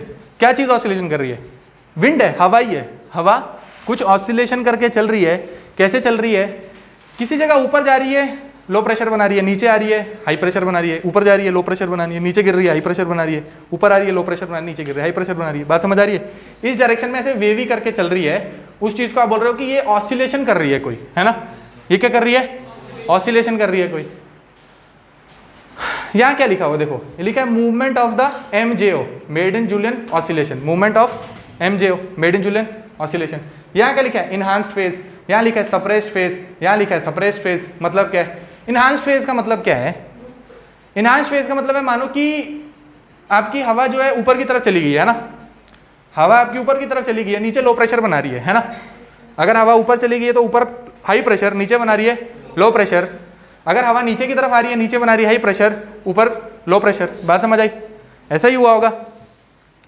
अब इसके बारे में क्या ऑब्जर्व किया गया है, मेड इन जूलियन ऑसिलेशन के बारे में क्या ऑब्जर्व किया गया है कि ये मेड इन जूलियन ऑसिलेशन जो होती है, इसके चलने का फिनोमिना, मतलब ये ऊपर जाना नीचे आना, इसका एक साइकिल है। ठीक है, इसका साइकिल है जो कि कितने दिन लेता है, 30 to 60 डेज। 30 to 60 डेज ये लेता है मेड इन जूलियन ऑसिलेशन ऊपर या फिर नीचे आने में। ये हाई प्रेशर लो प्रेशर वाले डिप्रेशन जो बना रहा है, इसको बनाने में ये मेड इन जूलियन ऑसिलेशन जो है, इसको 30 to 60 डेज लगते हैं। बात समझ आ रही है। अगर आपसे कोई पूछे मेड इन जूलियन ऑसिलेशन क्या है, आप बोलोगे एयर का, विंड का मूवमेंट इस वेस्ट टू ईस्ट डायरेक्शन में ऐसे ऑसिलेशन करके जो चलता है, उसको बोलते हैं मेड इन जूलियन ऑसिलेशन। ऊपर जाएगा तो बनाएगा हाई प्रेशर, नीचे आएगा तो बनाएगा, नहीं ऊपर जाएगा तो बनाएगा लो प्रेशर, नीचे आएगा तो बनाएगा हाई प्रेशर। बात समझ आ रही है, ये बात समझ आई, ठीक है। अब आपको क्या देखना है, मैंने सिर्फ आपको ये चीज़ क्यों बताना चाहिए, मैंने आपको ये चीज़ इसलिए बताना चाहिए, मानो कि मैं आपको इंडियन मानसून पढ़ाऊँ और वहाँ पर आपका मन करे कि नहीं अभी मेरे को इसमें PhD करनी है, मैं पूरा इसमें रिसर्च करूँगा इंडियन मानसून में, है ना। हो सकता है भाई अलग अलग किताब में इंडियन मानसून के बारे में अलग अलग चीज़ें लिखी होंगी, ठीक है। किसी भी एक किताब में इंडियन मानसून के बारे में सब चीज़ें, सब पॉइंट सेम नहीं लिखे होते, ठीक है। इसीलिए आप देखोगे कि हर बच्चे को ऐसा लगता है कि उसको दूसरे बच्चे से थोड़ा ज़्यादा पता है मानसून के बारे में, ठीक है। ऐसा होगा, सच है, झूठ नहीं है, सच बता रहा हूँ। आप जब पढ़ोगे तो आपको लगेगा कि मेरे को तो ये पॉइंट पता है, कोई दूसरा बंदा आएगा वो बोलेगा नहीं मानसून में ये भी होता है, तीसरा बंदा आएगा बोलेगा नहीं मानसून में ये भी होता है ना। तो इंडियन मानसून में भी ऐड करने के लिए या बारिश ज़्यादा होने के लिए या बारिश कम होने के लिए एक फिनोमेना जिसका नाम है मेड इन जूलियन ऑसिलेशन, है ना। वैसे एक फिनोमेना आएगा इंडियन ओशन डाइपोल, है ना। ये हम सिर्फ ऐसे स्पेकुलेशन लगाते हैं ऐसा होता होगा ऐसा होता होगा, अब होता है नहीं होता मुझे पता नहीं, पर हम देखेंगे कि अगर ऐसा होता होगा तो क्या होता होगा। मानो कि ये इंडिया है, ठीक है, मानो इंडिया है, मानो ये मेड इन जूलियन ऑसिलेशन ऐसे चल रही है, ऐसे करके आ रही है, ऐसे ऐसे करके, ठीक है। अपने इंडिया में मानसून कितनी देर के लिए रहता है, मानो कि जून में स्टार्ट हो गया, हम ये मान के चलते चलो जून में स्टार्ट हो गया, जून जुलाई अगस्त, चलो जून जुलाई अगस्त मान 3 महीने मान के चलते है ना। चलो सितंबर भी मान लो यार सितंबर, खुश है, सितंबर, अक्टूबर भी बोलते हैं, आप बोलो अक्टूबर में भी होती है सर रीडिंग मानसून, ठीक है। मानो 4 महीने यार, जून जुलाई सितंबर, जून जुलाई अगस्त सितंबर, 4 महीने का आपका मानसून, ठीक है। मानो ये मेडिन जूलियन ऑसिलेशन जो है ऐसे करके आ रही है, और इंडिया के ऊपर जब आई, मानो नीचे की तरफ डिसेंड हो गई, मानो नीचे की तरफ डिसेंड हो गई। बात समझ आ रही है? ऐसे करके चल रही थी ना, ऐसे ऐसे करके चल रही थी, मानो इंडिया के ऊपर डिसेंड हो गई, इंडिया के ऊपर हाई प्रेशर बना दिया। बात समझ आ रही है? ठीक है, मानो इंडिया के ऊपर हाई प्रेशर बना दिया, यहाँ बहुत ज़्यादा हाई प्रेशर बन गया किसी एरिया में, तो मानसून विंड ऊपर की तरफ जा पाएंगी? नहीं जा पाएंगी। बात समझ आ रही है? और मानो कि अगर यहाँ पर नीचे की तरफ डिसेंड नहीं, ऊपर ही थी, तो फिर तो नॉर्मल रहेगा, है ना। तो मेडिन जूलियन ऑसिलेशन से आपको क्या पता चलेगा? अगर आपका रेनफॉल कम हो रहा है तो आप ढूंढते हो ना, जैसे आपका किसी साल रेनफॉल कम होता है मानसून का, तो आप वजह ढूंढते हो कि आपकी किस वजह से आपकी इस साल रेनफॉल कम हुई है ना। आप बोलते हो ब्रेक लग गया मानसून में, आप बोलते हो कि इंडियन ओशन डाइपोल अच्छे से डेवलप नहीं हुआ, आप बोलते हो एल नीनो था, आप अलग अलग टाइप का, आप बोलते हो तिब्बतन जो प्लेटियो है उसकी इंटेंसिव हीटिंग ही नहीं हो पाई इस साल, है ना। आप बहुत सारी चीज़ें बोलोगे। एक चीज़ आप क्या बोल सकते हो, अगर आपकी रेनफॉल कम हो रही है, आप बोलोगे मेडिन जूलियन ऑसिलेशन जो था ना वो इंडिया के ऊपर एक्टिव था, इंडिया के ऊपर जब वो एक्टिव था, नीचे डिसेंड हुआ, यहाँ हाई प्रेशर बना दिया, तो जो मानसून की विंड ऊपर की तरफ जानी चाहती थी वो नहीं जा पाई, और उतने अच्छे से मानसून ऊपर की तरफ ट्रेवल नहीं कर पाया। बात समझ आई? बात समझ आ गई? बात समझ आ गई? ऐसा कैसे हो सकता है? मानो आपका 4 महीने का मानसून है, आपका 4 महीने का मानसून है, इसका साइकिल क्या है? 30 से 60 दिन लेता है आपका मेडिन जूलियन ऑसिलेशन, है ना। 30 से 60 दिन का इसका साइकिल है, नीचे आना ऊपर जाना, है ना। 60 दिन मतलब 2 महीना हो गया, है ना, 2 महीना। इससे क्या पता चल सकता है कि 2 बार ऐसा हो सकता है कि 2 बारी क्या पता आपके यहाँ पर 2 बारी क्या पता आपके यहाँ लो प्रेशर बन जाए, 2 बारी क्या पता हाई प्रेशर बन जाए, ऐसा भी हो सकता है ना, हो सकता है ना, हो सकता है। तो उससे क्या पता चलेगा? कभी कभी ऐसा होता है कि आपका मानसून बहुत अच्छे से चल रहा होता है, फिर बीच में एकदम गायब हो जाता है, जुलाई में बिल्कुल बारिश नहीं हुई, यहाँ बोलोगे आप अगस्त में बिल्कुल भी बारिश नहीं हुई, फिर अचानक से आप मेट्रोलॉजिकल डिपार्टमेंट बोलता है कि अब आपका जो मानसून है वो पेस पकड़ रहा है ना, फिर सितंबर में जैसे अचानक से बहुत ज़्यादा बारिश हो जाएगी, है ना। तो बीच में जो ब्रेक लगती है ना उसके अलग अलग कारण है, उसका एक कारण वो बोलते हैं कि मेडिन जूलियन ऑसिलेशन जो है वो भी हो सकती है, ठीक है। तो आप अगर किसी मेंस के आंसर में या किसी दूसरे बंदे को आप बताओ कि मेडिन जूलियन ऑसिलेशन का क्या इफेक्ट है इंडियन मानसून के ऊपर, तो आप ऐसे उसको ये चीज़ समझाने की कोशिश करोगे। बात समझ आई? हाँ, पूरे ग्लोब पे चलती है, ऐसे करके पूरे ग्लोब पे। ऐसे ये ग्लोब अगर हो गया तो यहाँ पर पूरा ग्लोब आ गया ना, ये अगर मैंने ऐसे दिखा दिया तो ये पूरा ग्लोब आ गया ना, यहाँ पे आ गया। तो डायरेक्शन क्या है? वेस्ट टू ईस्ट की तरफ चलती है, ठीक है। बात समझ आई? इस चीज़ को आप क्या बोलोगे? मेडिन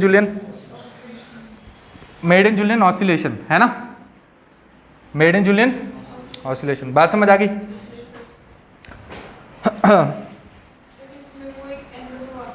एनसो क्या है? वो एल नीनो सदर्न ऑसिलेशन, है ना। क्या है उसका? कुछ नहीं है वो। एनसो कोई अलग चीज नहीं है, वो यही है एल नीनो ला लीना, वो अलग कुछ नहीं है। आप एक बारी घर जाओ, आप एनसो पढ़ लो, अगर आपको उसमें कुछ अलग लगेगा तो मैं बता दूंगा। नहीं है एनसो कुछ और अलग, ऑसिलेशन है वो।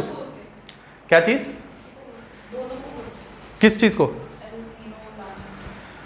एल नीनो सदर्न ऑसिलेशन क्या चीज़ है? वो एल नीनो और प्लस वॉकर सेल और उसके उस सबको मिला के उस फिनोमिना को एल नीनो सदर्न ऑसिलेशन बोलते हैं। उस चीज़ को क्या बोलते हैं? El Nino southern oscillation. Southern oscillation क्यों बोलते हैं? सदर्न ऑसिलेशन इसलिए बोलते हैं क्योंकि सदर्न पैसिफिक ओशन में होता है ना, नॉर्दर्न में नहीं हो रहा ना। क्या होता है? नहीं, वेस्टर्न ऑसिलेशन कहाँ पर होता है? नहीं, ऐसे नहीं, तुक्केबाजी थोड़ी ना, कुछ कहीं पढ़ा था पर वो यहाँ इस पे पढ़ा था या कहीं और पे पढ़ा था, वो तो बताओ ना। वेस्टर्न ऑसिलेशन मतलब क्या चीज़ हो सकती है? हाँ, कल आप बताओ मुझे वेस्टर्न ऑसिलेशन क्या है, देखेंगे। अगर कुछ इससे रिलेटेड हुआ या फिर कुछ भी काम की चीज़ हुई तो देखेंगे वेस्टर्न ऑसिलेशन क्या है, ठीक है। तो आपने अभी क्या क्या पढ़ा? एल नीनो पढ़ लिया, ला नीना पढ़ लिया, एल नीनो मोडुकी, ला नीना मोडुकी, मेडिन जूलियन ऑसिलेशन। एक और चीज़ होती है इंडियन ओशन डाइपोल, वो मैं आपको नहीं बता रहा हूँ अभी, वो मैं आपको बताऊंगा इंडियन मानसून में, क्योंकि भाई इंडियन मानसून की भी तो एक क्लास लगानी है ना, फिर उसमें आपको बताने के लिए बचेगा ही कुछ नहीं, है ना। इंडियन मानसून जब पढ़ेंगे भाई, इंडियन मानसून भी तो पढ़ना है ना, उस दिन पढ़ेंगे इंडियन ओशन डाइपोल क्या है ना। डाइपोल होता क्या है ना, पॉजिटिव नेगेटिव एक टाइप का, ऐसे बोलोगे आप, वो उसको डाइपोल बोलते हैं ना। वो देखेंगे कैसे चार्ज डेवलप होता है इंडियन ओशन के ऊपर, आप उसको बोलोगे इंडियन ओशन डाइपोल, ठीक है। तो यहाँ पर आपका मोस्ट ऑफ द क्लाइमेटोलॉजी का जो ये विंड, प्लानिटरी विंड्स और जो भी सारे ऑसिलेशन, ये वो सारी जो मेन जो टॉपिक होते हैं, है ना, वो सारे खत्म हो गए हैं। ठीक है, इसके साथ आज हम और आगे क्या स्टार्ट कर सकते हैं? अब हम स्टार्ट करते हैं climatic regions of the world. Climatic regions of the world, है ना, climatic regions of the world. Important topic, बहुत ज़्यादा एमसीक्यू आने की संभावना climatic regions of the world से। ठीक है, climatic regions of the world से एमसीक्यू आने की संभावना बहुत ज़्यादा। तो हम देखेंगे कि अलग अलग टाइप के क्लाइमेटिक रीजन्स कौन से हैं वर्ल्ड के, है ना। आपने देखा होगा, आपके एनसीईआरटी में ऐसा लिखा होगा, there are 12 climatic regions of the world, है ना। ऐसे उन्होंने लिखा होगा कि आपके पूरे ग्लोब को अलग अलग 12 क्लाइमेटिक रीजन्स में तोड़ा गया, है ना। उसमें ऐसा लिखा होगा ट्रॉपिकल क्लाइमेट, है ना। बायोम्स, बायोम नहीं, बायोम क्या चीज़ होती है? क्या चीज़? हाँ, वो सब आएगा, सब आएगा, सब आएगा, है ना। जो आप अभी बता रहे हो ना, उसमें ऐसे नाम लिखे होंगे, वार्म, क्या लिखा होता है वो? चाइना टाइप ऑफ क्लाइमेट को क्या बोलते हैं?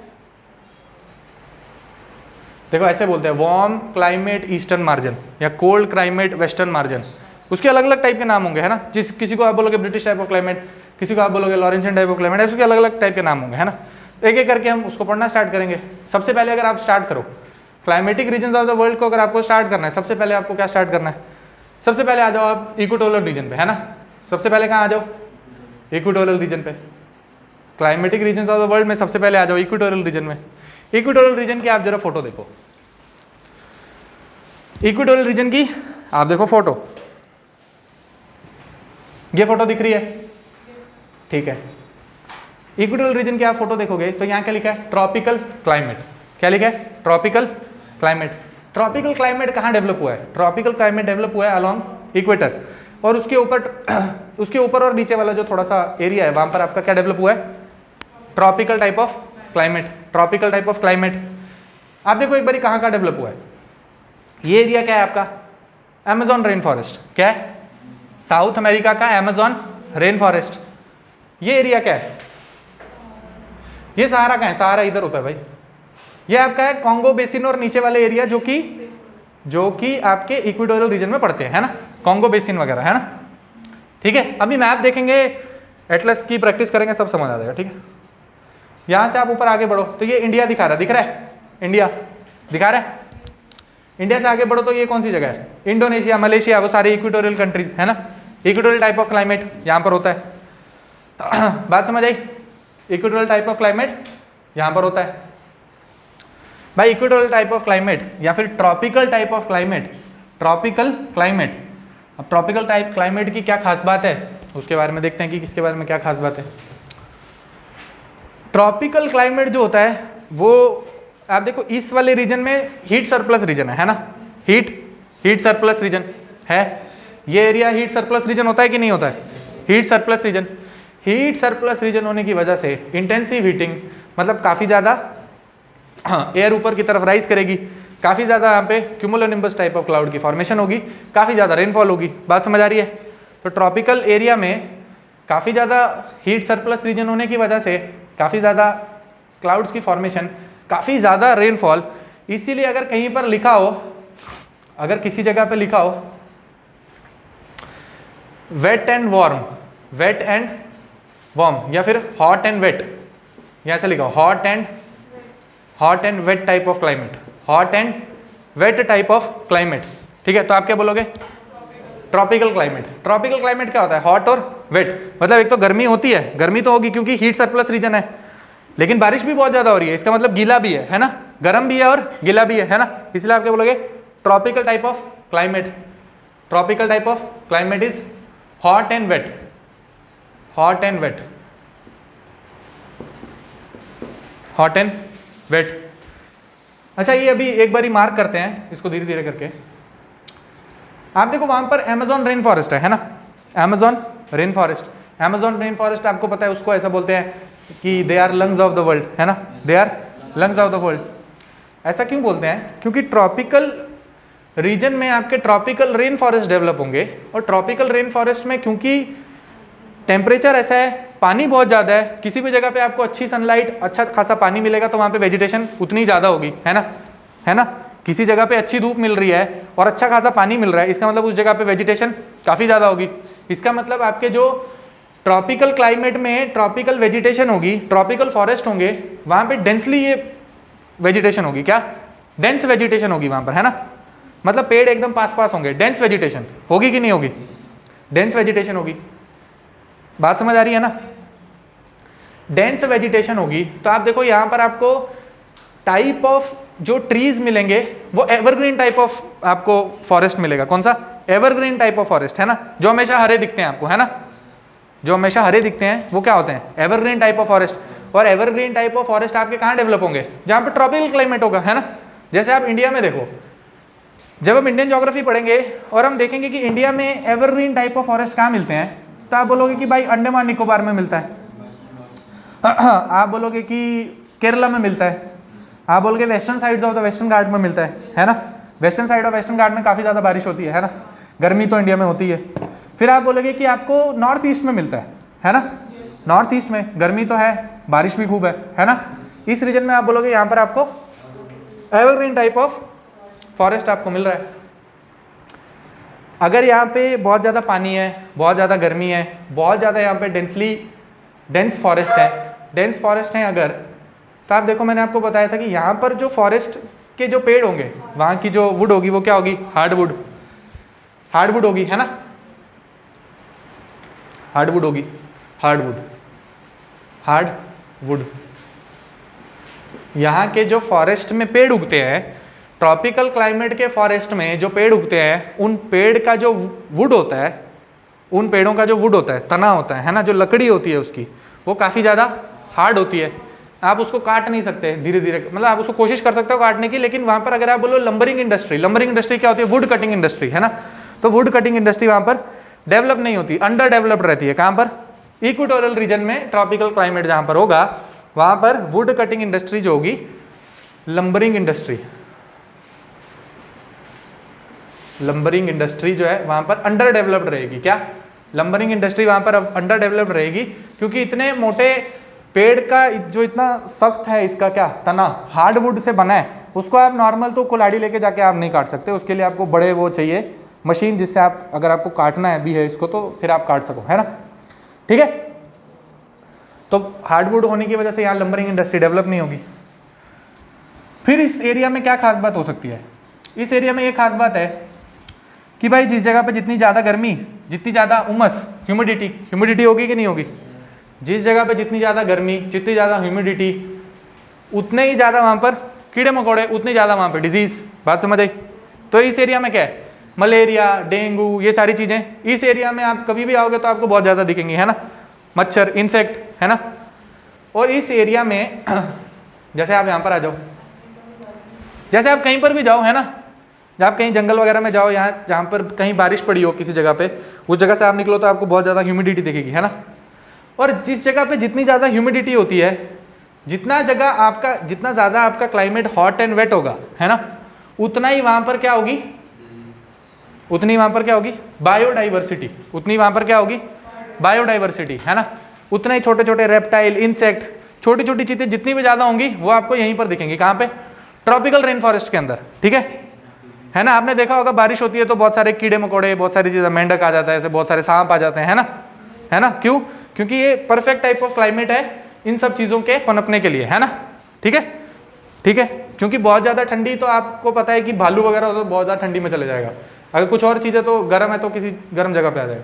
पर ये hot and wet type of climate, insect वगैरह, बैक्टीरिया और इन सब के लिए परफेक्ट जगह है, स्नेक वगैरह के लिए। तो यहाँ पर आपको जगह जो है बेस्ट फॉर बायोडाइवर्सिटी, है ना। बायोडाइवर्सिटी आपको बहुत ज़्यादा मिलेगी इस जगह पे, ठीक है। फिर मैंने आपको बता दिया, क्योंकि यहाँ पे ह्यूमिडिटी बहुत ज़्यादा है तो बहुत ज़्यादा डिजीजेस भी मिलेंगी, है ना। फिर एक चीज़ होती है कि यहाँ के जो पेड़ होते हैं उनकी ये ऐसे बनती है, इसको क्या बोलते हैं? कैनोपी, है ना। उसको क्या बोलते हैं? कैनोपी। तो एक आपके एनसीईआरटी में लिखा होगा कि trees in the tropical type of climate या फिर tropical region, they compete for sunlight, है ना। ऐसा लिखा होगा आपकी एनसीईआरटी में। क्या लिखा होगा कि ट्रॉपिकल क्लाइमेट के जो आपके फॉरेस्ट होते हैं और जो ट्रीज होते हैं वो आपस में सनलाइट के लिए एक दूसरे से कम्पीट करते हैं, है ना, ठीक है, क्योंकि बड़े बड़े होंगे, डेंसली फॉरेस्टेड है ना, एक यहाँ पर एक नीचे, अब इसका ये फैल गया यहाँ पे तो इसके पास सनलाइट नहीं पहुंच रही है ना, तो यहाँ पर आपको बहुत सारे एपीफाइट वगैरह भी मिलेंगे, है ना, ठीक है, यहाँ पे बहुत सारे आपको एपीफाइट्स वगैरह। एपीफाइट क्या होता है? एपीफाइट क्या होता है? हाँ होता है ना, क्या? बेल, बेल, बेल होती है, बेल होती है ना। ऐसे आपने कोई मूवी देखी होगी, कैसे? आपने कोई इंग्लिश मूवी देखी होगी, वो कहीं चले जाते हैं हवाईन आइलैंड पे या क्यूबा वगैरह में, है ना, बड़े सारे पेड़ होते हैं वहाँ पर, फिर वो जंगलों के बीच में से जाते हैं तो ऐसे कुछ कुछ ऐसे साइड करते जाते हो, फिर अपना रास्ता बनाते हैं, देखा ना, है ना, ट्री की वो नीचे गिर रही होती, कुछ क्लाइंबर होते हैं, कुछ भी हो तो ऐसे जगह बनाते, फिर एकदम साफ नहीं होता ना ट्रॉपिकल रेन फॉरेस्ट, बात समझ रहे हो, है ना। तो जो आपको बेल वगैरह मिलेगी उसको बोलते हैं एपीफाइट, है ना, वो ग्रो करती है इस ट्रीज के ट्रंक के ऊपर, तो आप बोलोगे एपीफाइट्स वगैरह भी आपको यहाँ पे ट्रॉपिकल रेन फॉरेस्ट में देखने को मिलते हैं, ठीक है। फिर इस एरिया में बहुत ज़्यादा पावर्टी है ना, इस एरिया में बहुत ज़्यादा पावर्टी है। आप देखो अफ्रीका का जो ये इक्वेटोरियल रीजन वाला ये रीजन है, इस जगह पे बहुत ज़्यादा पावर्टी है ना। कौन सा रीजन है ये अफ्रीका का? याद करो, कंट्री वाइज नहीं, रीजन का नाम था, साहेल रीजन, याद है आपको? याद है, एक बार आपको मैंने बोला था एक रीजन है जिसका नाम है साहेल रीजन, है ना, SAHEL, ये साहेल रीजन है ये वाला, और ये नीचे आपका, नीचे मतलब ये वाला साहेल रीजन है, और ये नीचे आप आ जाओगे तो ये आपका कॉन्गो बेसिन है ना, नीचे वाला आपका क्या है? Congo basin. अब इतनी ज़्यादा बारिश हो रही है, इसका मतलब यहाँ पर रिवर वगैरह भी बहुत ज़्यादा होंगी, काफ़ी ज़्यादा पानी होगा, है ना, तो यहाँ पर आप देखोगे आपको रिवर मिलेंगी, है ना। इस एरिया में कॉन्गो बेसिन के आसपास आपको कौन सी रिवर मिलती है? नाइल रिवर मिलेगी, नाइल रिवर मिलेगी ना। नाइल रिवर नीचे से ओरिजिनेट होकर ऊपर की तरफ जाती है ना, इजिप्ट में, है ना, बात समझ आ रही है। यहाँ से निकलती है इथोपियन हाईलैंड से, याद है, इथोपियन हाईलैंड से निकलती है, याद है। जब करवाऊंगा ना वर्ल्ड ज्योग्राफी तब भी बता दूंगा, आप याद करो, हमने देखा था यहाँ लेक विक्टोरिया, यहाँ इथोपियन हाईलैंड्स, एक जो उसकी साइड थी वो लेक विक्टोरिया से निकल रही थी, एक साइड उसकी इथोपियन हाईलैंड से निकल रही थी, है ना, क्योंकि यहाँ बारिश बहुत ज़्यादा है। वहाँ पर आपकी कौन सी रिवर है? Amazon river, Amazon rain forest में चलने वाली अमेजोन रिवर, है ना। फिर न्यूज़ में आप देखोगे 1-2 साल पहले, इस साल से पिछले साल, अमेजोन रेन फॉरेस्ट बहुत ज़्यादा न्यूज़ में था, है ना, अमेजोन रेन फॉरेस्ट की न्यूज़ में था भाई। वहाँ पे सारे पेड़ काट रहे थे, है ना, तो बड़े बड़े सेलिब्रिटी आ रहे थे, हमसे पैसा ले लो पर आप पेड़ों को मत काटो, है ना। ऐसा करने की वजह क्या है? ऐसा करने की ये वजह है कि इस एरिया में आप देखो अमेजोन रेन फॉरेस्ट के अंदर नीचे इनको बहुत सारे मिनरल वगैरह मिल रहे हैं, कुछ पेट्रोलियम रिजर्व, ऐसी सारी चीज़ें मिल रही हैं, है ना। कहाँ पर? अमेजोन रेन फॉरेस्ट हो जाए या फिर ये वाला रीजन हो जाए, एक्चुअल में यहीं पे अगर आप अमेजोन रेन फॉरेस्ट की बात करो तो यहाँ पर, है ना। एक तो इनको एक्सपैंड कर रहे हैं, ब्राज़ील में मेजॉरिटी ऑफ द जगह जो है वो इस जगह पे, यहाँ पे तो बहुत सारा फॉरेस्ट है ना, तो आपको एक्सपैंड करना है तो कुछ तो काटना पड़ेगा, है ना, रेन फॉरेस्ट वगैरह आपको काटने पड़ेंगे।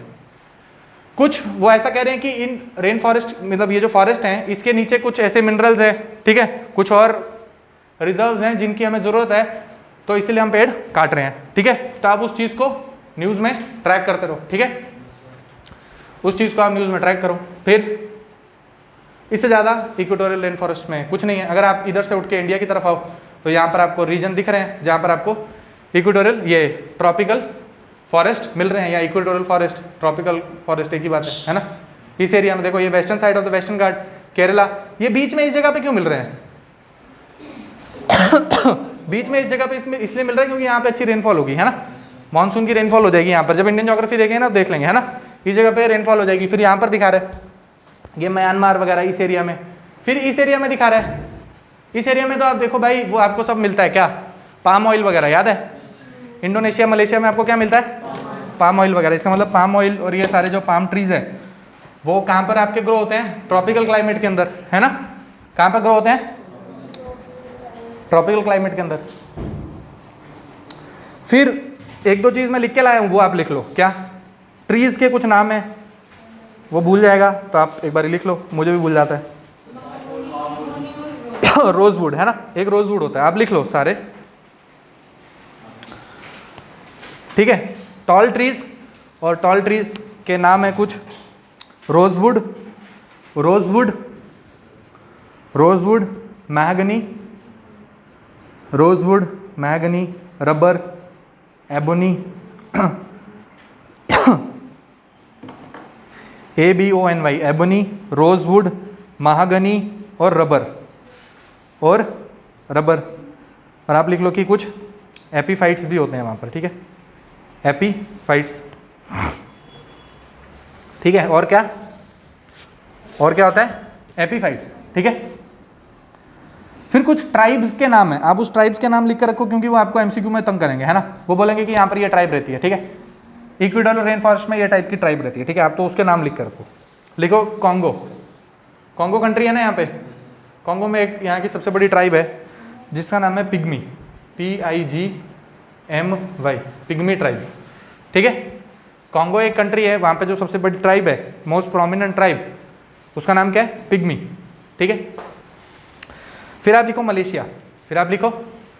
मलेशिया, और वहाँ की एक सबसे प्रिमिटिव ट्राइब, ठीक है, उसका नाम है सीमांग,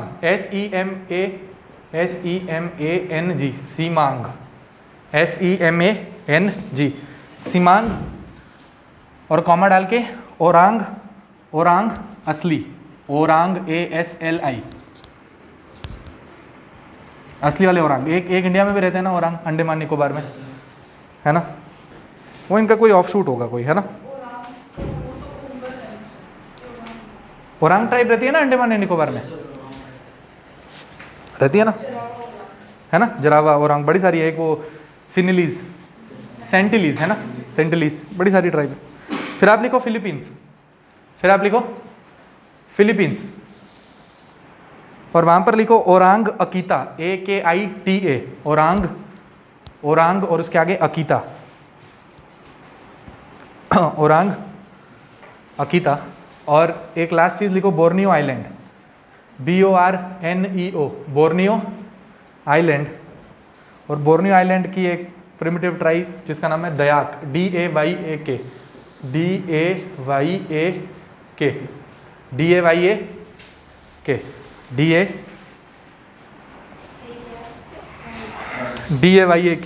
ट्राइब का नाम है जो इस एरिया में रहती है। बात समझ आई? ठीक है, बात समझ आ गई? तो इक्वेटोरियल अगर कहीं पर लिखा ट्रॉपिकल क्लाइमेट, है ना, ट्रॉपिकल क्लाइमेट का क्या मतलब है? अगर कहीं पर लिखा हॉट एंड वेट, है ना, तो क्या मतलब हुआ?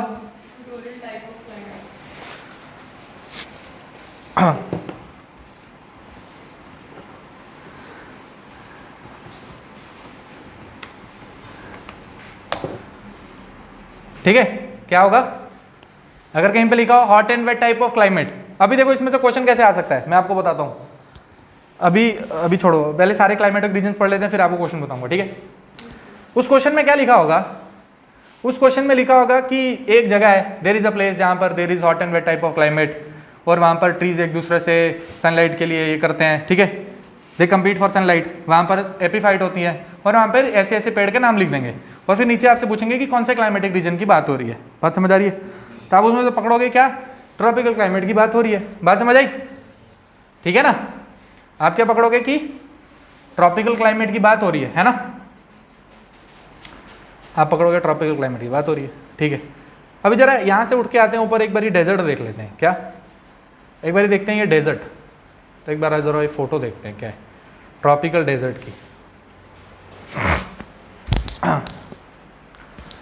एक क्लाइमेटिक रीजन हमने क्या पढ़ा? अरे एक क्लाइमेटिक रीजन क्या देखा हमने?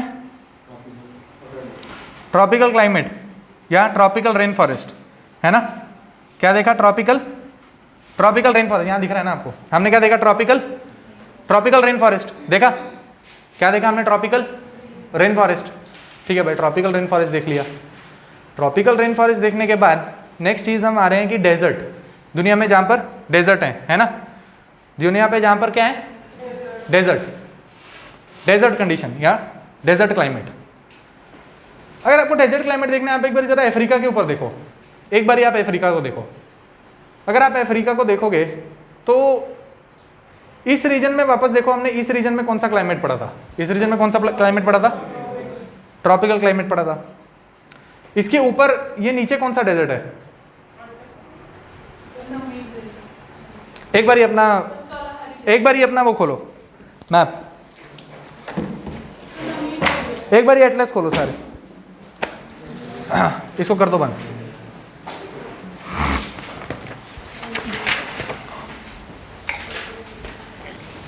एक बारी डेजर्ट वाली आप अपनी फोटो खोलो, एक बारी आ जाओ आप अफ्रीका में, पेज नंबर 93 पे आ जाओ भाई, पेज नंबर 93 पे आ जाओ। पेज नंबर 93 पे अगर आप आओगे तो वहां पर आपको नीचे दिखेगा एक डेजर्ट है जिसका नाम है कालाहारी डेजर्ट, लिखा है वहां पर, क्या लिखा है? एक डेजर्ट जिसका नाम क्या है? Kalahari desert. डेजर्ट का नाम क्या है? कालाहारी डेजर्ट, है ना। कालाहारी डेजर्ट से आप साइड की तरफ आओ तो लिखा है नमीब डेजर्ट, है ना। क्या लिखा है? नमीब डेजर्ट लिखा है भाई। ये नमीब डेजर्ट के साइड से कौन सी कोल्ड करंट जाती होगी? Benguela current. सारे बच्चे क्यों नहीं बोलते हो आप? ऐसे कैसे चलेगा भाई?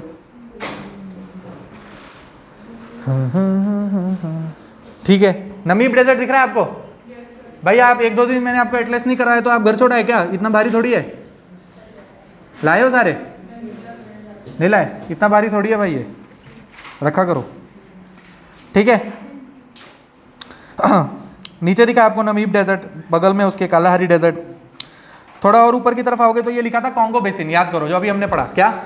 कॉन्गो बेसिन पढ़ा? कॉन्गो बेसिन क्या है? Tropical type of climate, equatorial type of climate, है ना। ठीक है, इसके राइट हैंड साइड में यही कॉन्गो बेसिन के बगल में, मतलब इसी बैंड में आपकी वो पड़ रही है, देखो लेक विक्टोरिया, है ना, लेक विक्टोरिया। और यहाँ से आपकी वो नाइल की जो वाइट नाइल है वो निकल रही है ना। वाइट नाइल निकल रही है। ब्लू नाइल आपकी कहाँ से निकलती है? इथोपियन आइलैंड से, है ना। और वाइट नाइल कहाँ से निकलती है? लेक विक्टोरिया से, है ना। कॉन्गो बेसिन के आप ऊपर चलोगे तो लिखा हुआ है साहेल रीजन, दिख रहा है? वो साहेल रीजन, वो पावर्टी के लिए जो मशहूर है, क्या? साहेल रीजन, कन्फ्लिक्ट होता रहता है यहाँ पर, है ना। वो बोको हराम, है ना, वो सारी ये वाला रीजन है साहेल रीजन। कौन कौन सी कंट्री है? एक बार साहेल रीजन में आप देखो तो क्या क्या कंट्री का नाम है, देखो जरा, देखो लिखा बुर्किना फासो, फिर ये नाइजीरिया, चैड, है ना, ये सारी कंट्री हैं बड़ी बड़ी जो है, माली, ये आपका साहेल रीजन है। अच्छा, यहाँ से उठ के अगर आप ऊपर की तरफ आओ तो आपको यहाँ पे दिख रहा है सहारन डेजर्ट, दिख रहा है? सहारन डेजर्ट।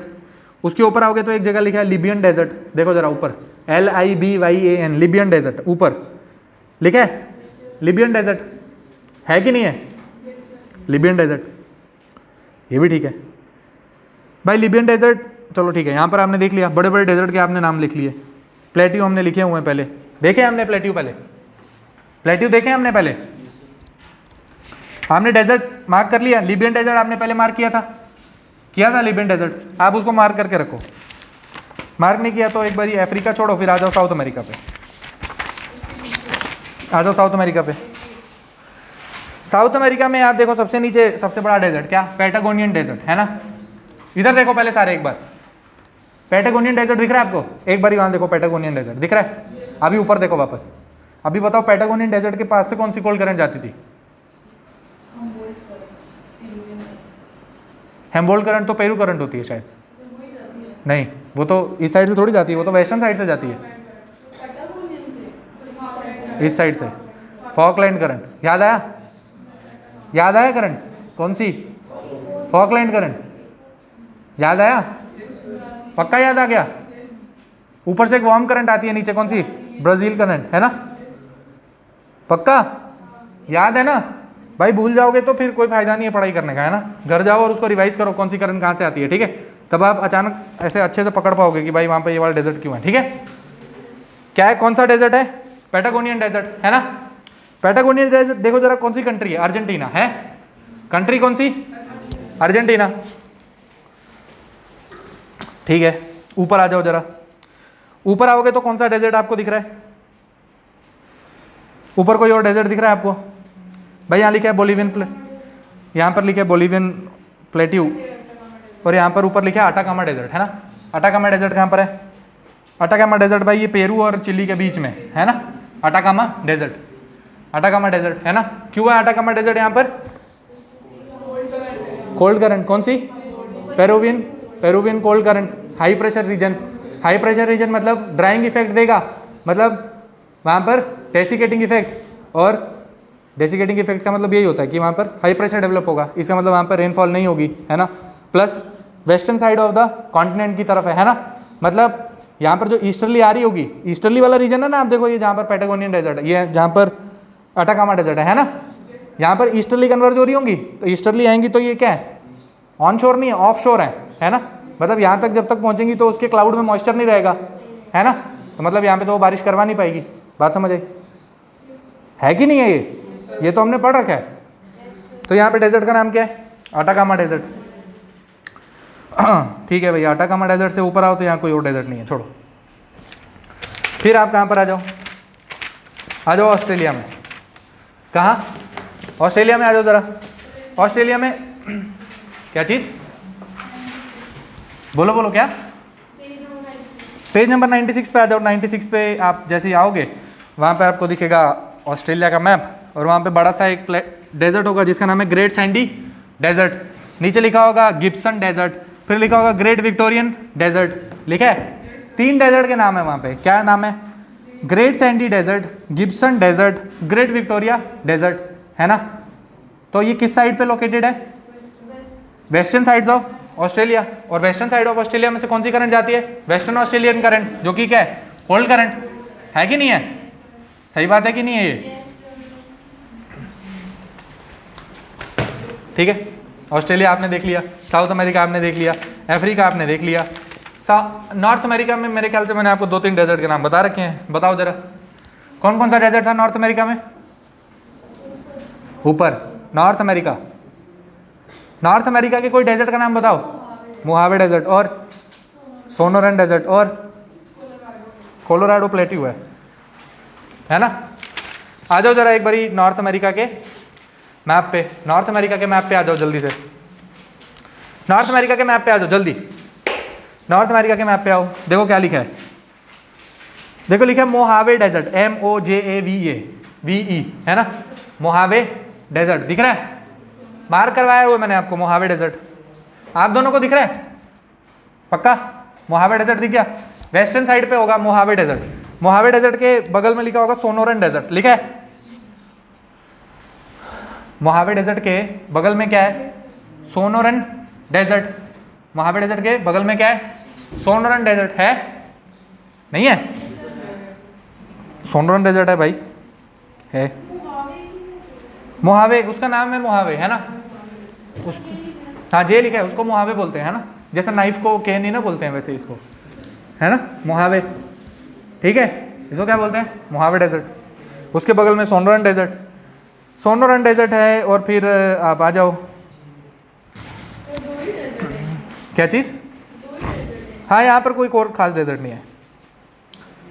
आप इस वाले मैप को एक बारी देखो जरा, एक बारी चलो इस मैप को देखो वापस से, इसमें हमने कुछ प्लेट्यू के नाम मार्क किए थे, है ना, जैसे Colorado plateau, Colorado snake plateau, Sierra निवाडा, एक जगह लिखा हुआ है सियरा निवाडा, दिख रहा है, लेफ्ट हैंड साइड पे लिखा होगा कोस्ट रेंज, जहां लिखा है ग्रेट बेसिन, कोलोराडो प्लेट्यू के ऊपर साइड में लिखा होगा सियरा निवाडा, दिख रहा है, ये देखो यहां पर, ये यहां पर लिख रहा है सियरा निवाडा, दिख रहा है, सियरा निवाडा, उसको मैं मार्क करवाऊंगा, आप बस वो दिमाग में रखो, कोई बोले सियरा निवाडा तो यहाँ है ना, वो कब पढ़ेंगे, जब नॉर्थ अमेरिका वर्ल्ड ज्योग्राफी पढ़ेंगे तो मैं आपको रीजन बताऊंगा वर्ल्ड ज्योग्राफी के, अमेरिका के कौन कौन से रीजन है, वहां पे कौन कौन सी चीज मिलती है ना, ठीक है। सियरा निवाडा में जैसे गोल्ड मिलता है, अगर यूएसए में आपको कोई बोले गोल्ड कहाँ मिलता है, आप बोलोगे सियरा निवाडा में मिलता है ना, ठीक है। जैसे आपको बोले कोई इंडिया में डायमंड कहाँ मिलता है, तो आप क्या बोलते हो, विंध्यन रेंज में मिलता है ना, आप बोलते हो विंध्यन रेंज में डायमंड मिलते हैं, है ना। कोल कोई पूछे तो आप क्या बोलते हो, छोटा नागपुर प्लेट्यू, इस वाले एरिया में आपको कोल मिलता है ना, ठीक है। वैसे आपको रीजन पता होनी चाहिए कौन सी जगह पे क्या चीज़ मिलती है, ठीक है। नॉर्थ अमेरिका आपने देख लिया, ऑस्ट्रेलिया आपने देख लिया, साउथ अमेरिका देख लिया,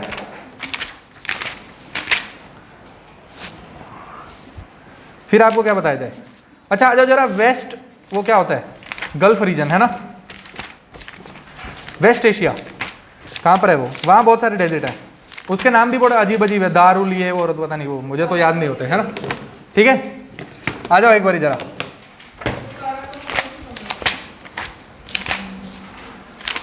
आ जाओ पेज नंबर 73, पेज नंबर 73 पे आ जाओ। पेज नंबर 73 पे जैसे ही आप पहुंचोगे, देखो पेज नंबर 73 पे पहुंच जाओ, ऊपर पहले देखो आप ईरान, पहले आप क्या देखो जहां लिखा है ईरान, दिखता है ईरान? ईरान नहीं दिखता है, ईरान दिखता है जहां लिखा है जाग्रोस माउंटेन। ऊपर उसके दो इंपॉर्टेंट डेजर्ट हैं, उनको आप मार्क करो। एक का नाम है दस्ते कबीर, है ना, एक का नाम है दस्ते कबीर, उसके नीचे एक है दस्ते लूत, दस्ते लूत, है ना, एक का नाम दस्ते कबीर, एक का नाम दस्ते लूत। तो दिमाग में फिट करो भाई, जिसके आगे दस्ते लिखा हो भाई वो क्या है? ईरान, है ना। अभी उसके आगे क्या लिखा है? कबीर लिखा है, लूत लिखा है, वो इतना आपको नहीं भी याद रहेगा, क्योंकि बहुत सारी चीजें आपको याद करनी है ना। तो दिमाग में क्या फिट करना भाई, दस्ते लिखा हो अगर कहीं, और अगर मैच द फॉलोइंग में आ जाए, क्या ये चीज कहां पर आपको परेशान कर सकती है? मैच द फॉलोइंग में। मैच द फॉलोइंग में डेजर्ट का नाम दे देगा, सामने कंट्री दे देगा, है ना। फिर आप क्योंकि ज़्यादा इस पे ध्यान नहीं दोगे, आप सोचोगे कि करंट अफेयर में से ज़्यादा पेपर आता है भाई, ये कौन पढ़ता है? स्टैटिक, हम तो करंट अफेयर से पेपर निकाल लेंगे, है ना। तो आप ज़्यादा करंट अफेयर पढ़ोगे तो फिर स्टैटिक का क्वेश्चन आपका मिस हो जाएगा। इसलिए दिमाग में क्या फिट करो भाई, दस्ते जिसके आगे लिखा हो वो जगह ईरान, ठीक है। नीचे आओ, नीचे आपको सऊदी अरेबिया, सऊदी अरेबिया का सबसे इंपॉर्टेंट डेजर्ट नीचे लिखा होगा रूब अल खली, है ना, रूब अल खली लिखा है।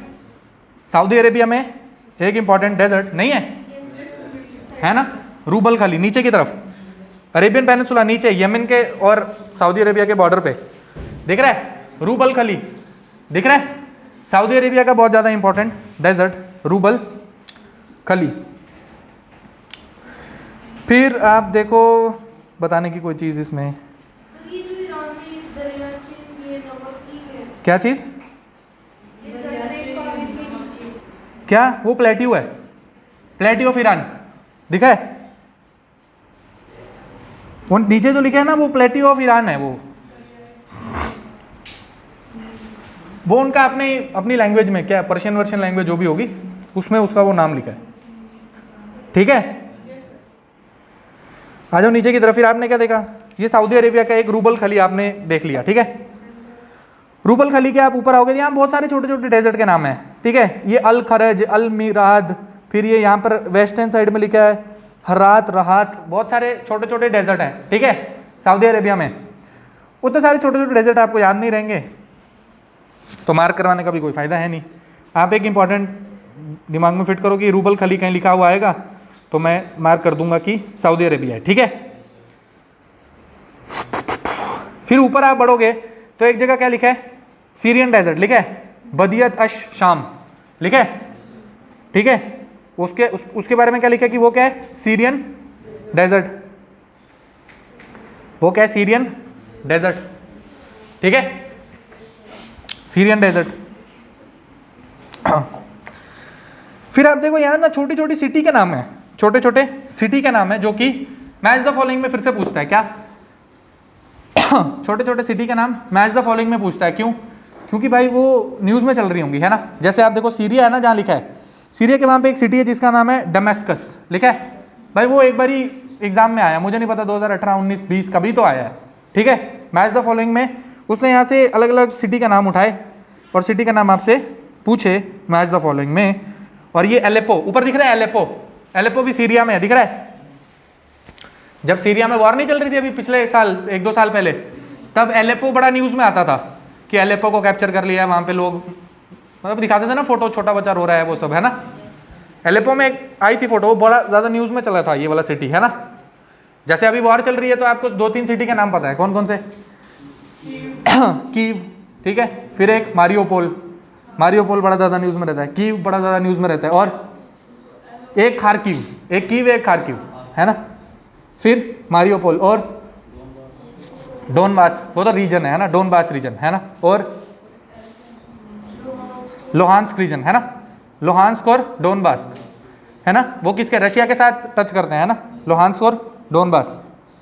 तो ऐसे रीजन जो भी आपको न्यूज़ में दिखें उनको आप कोशिश करो कि आप अपने मैप में मार्क कर पाओ, है ना, ठीक है। ताकि अगर उसमें से कोई क्वेश्चन बने, कोई मैच द फॉलोइंग बने तो आप उसको सॉल्व कर पाओ, ठीक है।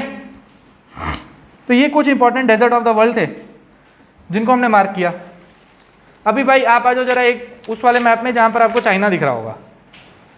एक बार आ जाओ page number 66, page number page number 66, page number 66, page number 66 है ना, पेज नंबर 66, पेज नंबर 66 में आप जैसे ही आओगे पेज नंबर 66 में आओगे तो आपको दिखेगा गोबी डेजर्ट, लिखा है गोबी डेजर्ट। नहीं, पहले गोबी डेजर्ट में मत जाओ, नीचे आओ। याद करो, यहाँ हमने बड़ी सारी माउंटेन रेंज मार्क की थी, है ना। हमने देखा था भाई, एक रेंज है जिसका नाम है अल्तुन शान, एक रेंज थी जिसका नाम था तियान शान। फिर हमने देखी थी अलग अलग जो पामीर नॉट से अलग अलग जगह पे सारी माउंटेन रेंज जा रही हैं, उनके नाम लिखे थे, है ना। वैसे हमने देखा अफगानिस्तान में एक माउंटेन रेंज आती है जिसका नाम है हिंदू कुश माउंटेन। फिर पाकिस्तान में कुछ माउंटेन रेंज आती है जिसका नाम है सुलेमान किरतार रेंज। आप यहाँ से ऊपर उठो और आपको वहाँ दिखेगा एक डेजर्ट जिसका नाम क्या है, टकला मकान डेजर्ट, है ना। टकला मकान डेजर्ट, टकला मकान desert located between Tian Shan, अल्तुन शान, कुल्लून शान, तीनों के बीच में है। कहाँ पर? तियान शान, अल्तुन शान, कुल्लून शान, इनके बीच में लोकेटेड है आपका टकला मकान डेजर्ट। दिखता है टकला मकान डेजर्ट, दिख रहा है? ठीक है, टकला मकान डेजर्ट से ऊपर आ जाओ और वहाँ पे एक डेजर्ट है जिसका नाम है मंगोलियन प्लेट्यू में गोबी डेजर्ट, है ना। गोबी डेजर्ट दिख रहा है? गोबी डेजर्ट दिखता है? नहीं दिख रहा? कहाँ पर है गोबी डेजर्ट? कौन सी कंट्री है? मंगोलिया, है ना। मंगोलिया कंट्री है खुद में है या चाइना के अंडर है मंगोलिया? कंट्री है खुद में। अच्छा, क्या मंगोलिया में क्या मशहूर है? चंगेज़ खान, है ना। चंगेज़ खान आता था मंगोलिया से? आता था ना। अच्छा, पहली बार चंगेज़ खान इंडिया आया था तो कौन था रूलर?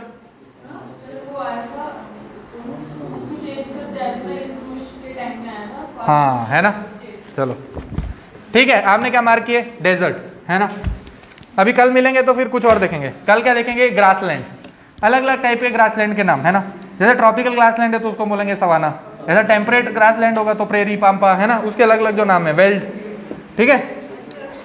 फिर उसके बाद देखेंगे अलग से कुछ और टाइप ऑफ क्लाइमेट, जो भी नेक्स्ट उसमें आगे बनता होगा भाई वो पढ़ेंगे, ठीक है।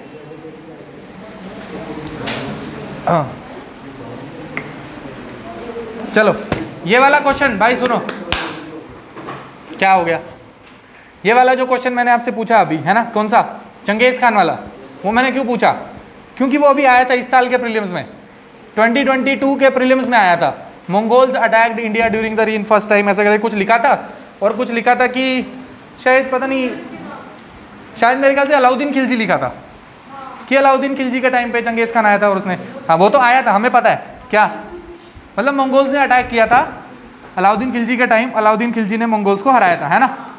ये सबसे ज़्यादा बड़ी खासियत है, मतलब सबसे ज़्यादा अचीवमेंट सबसे बड़ी अलाउद्दीन खिलजी की, है ना, कि उसने मंगोल्स को हराया था, है ना। लेकिन मंगोल्स ने उससे पहले भी एक बार इंडिया पे अटैक किया था, है ना। किसके टाइम पे? है ना, स्लेव डायनेस्टी के टाइम पे। तो ये आपको फिट करना था, बस इसके ऊपर उन्होंने क्वेश्चन पूछा था, ठीक है। ठीक है, चलो कर देना उसको बंद।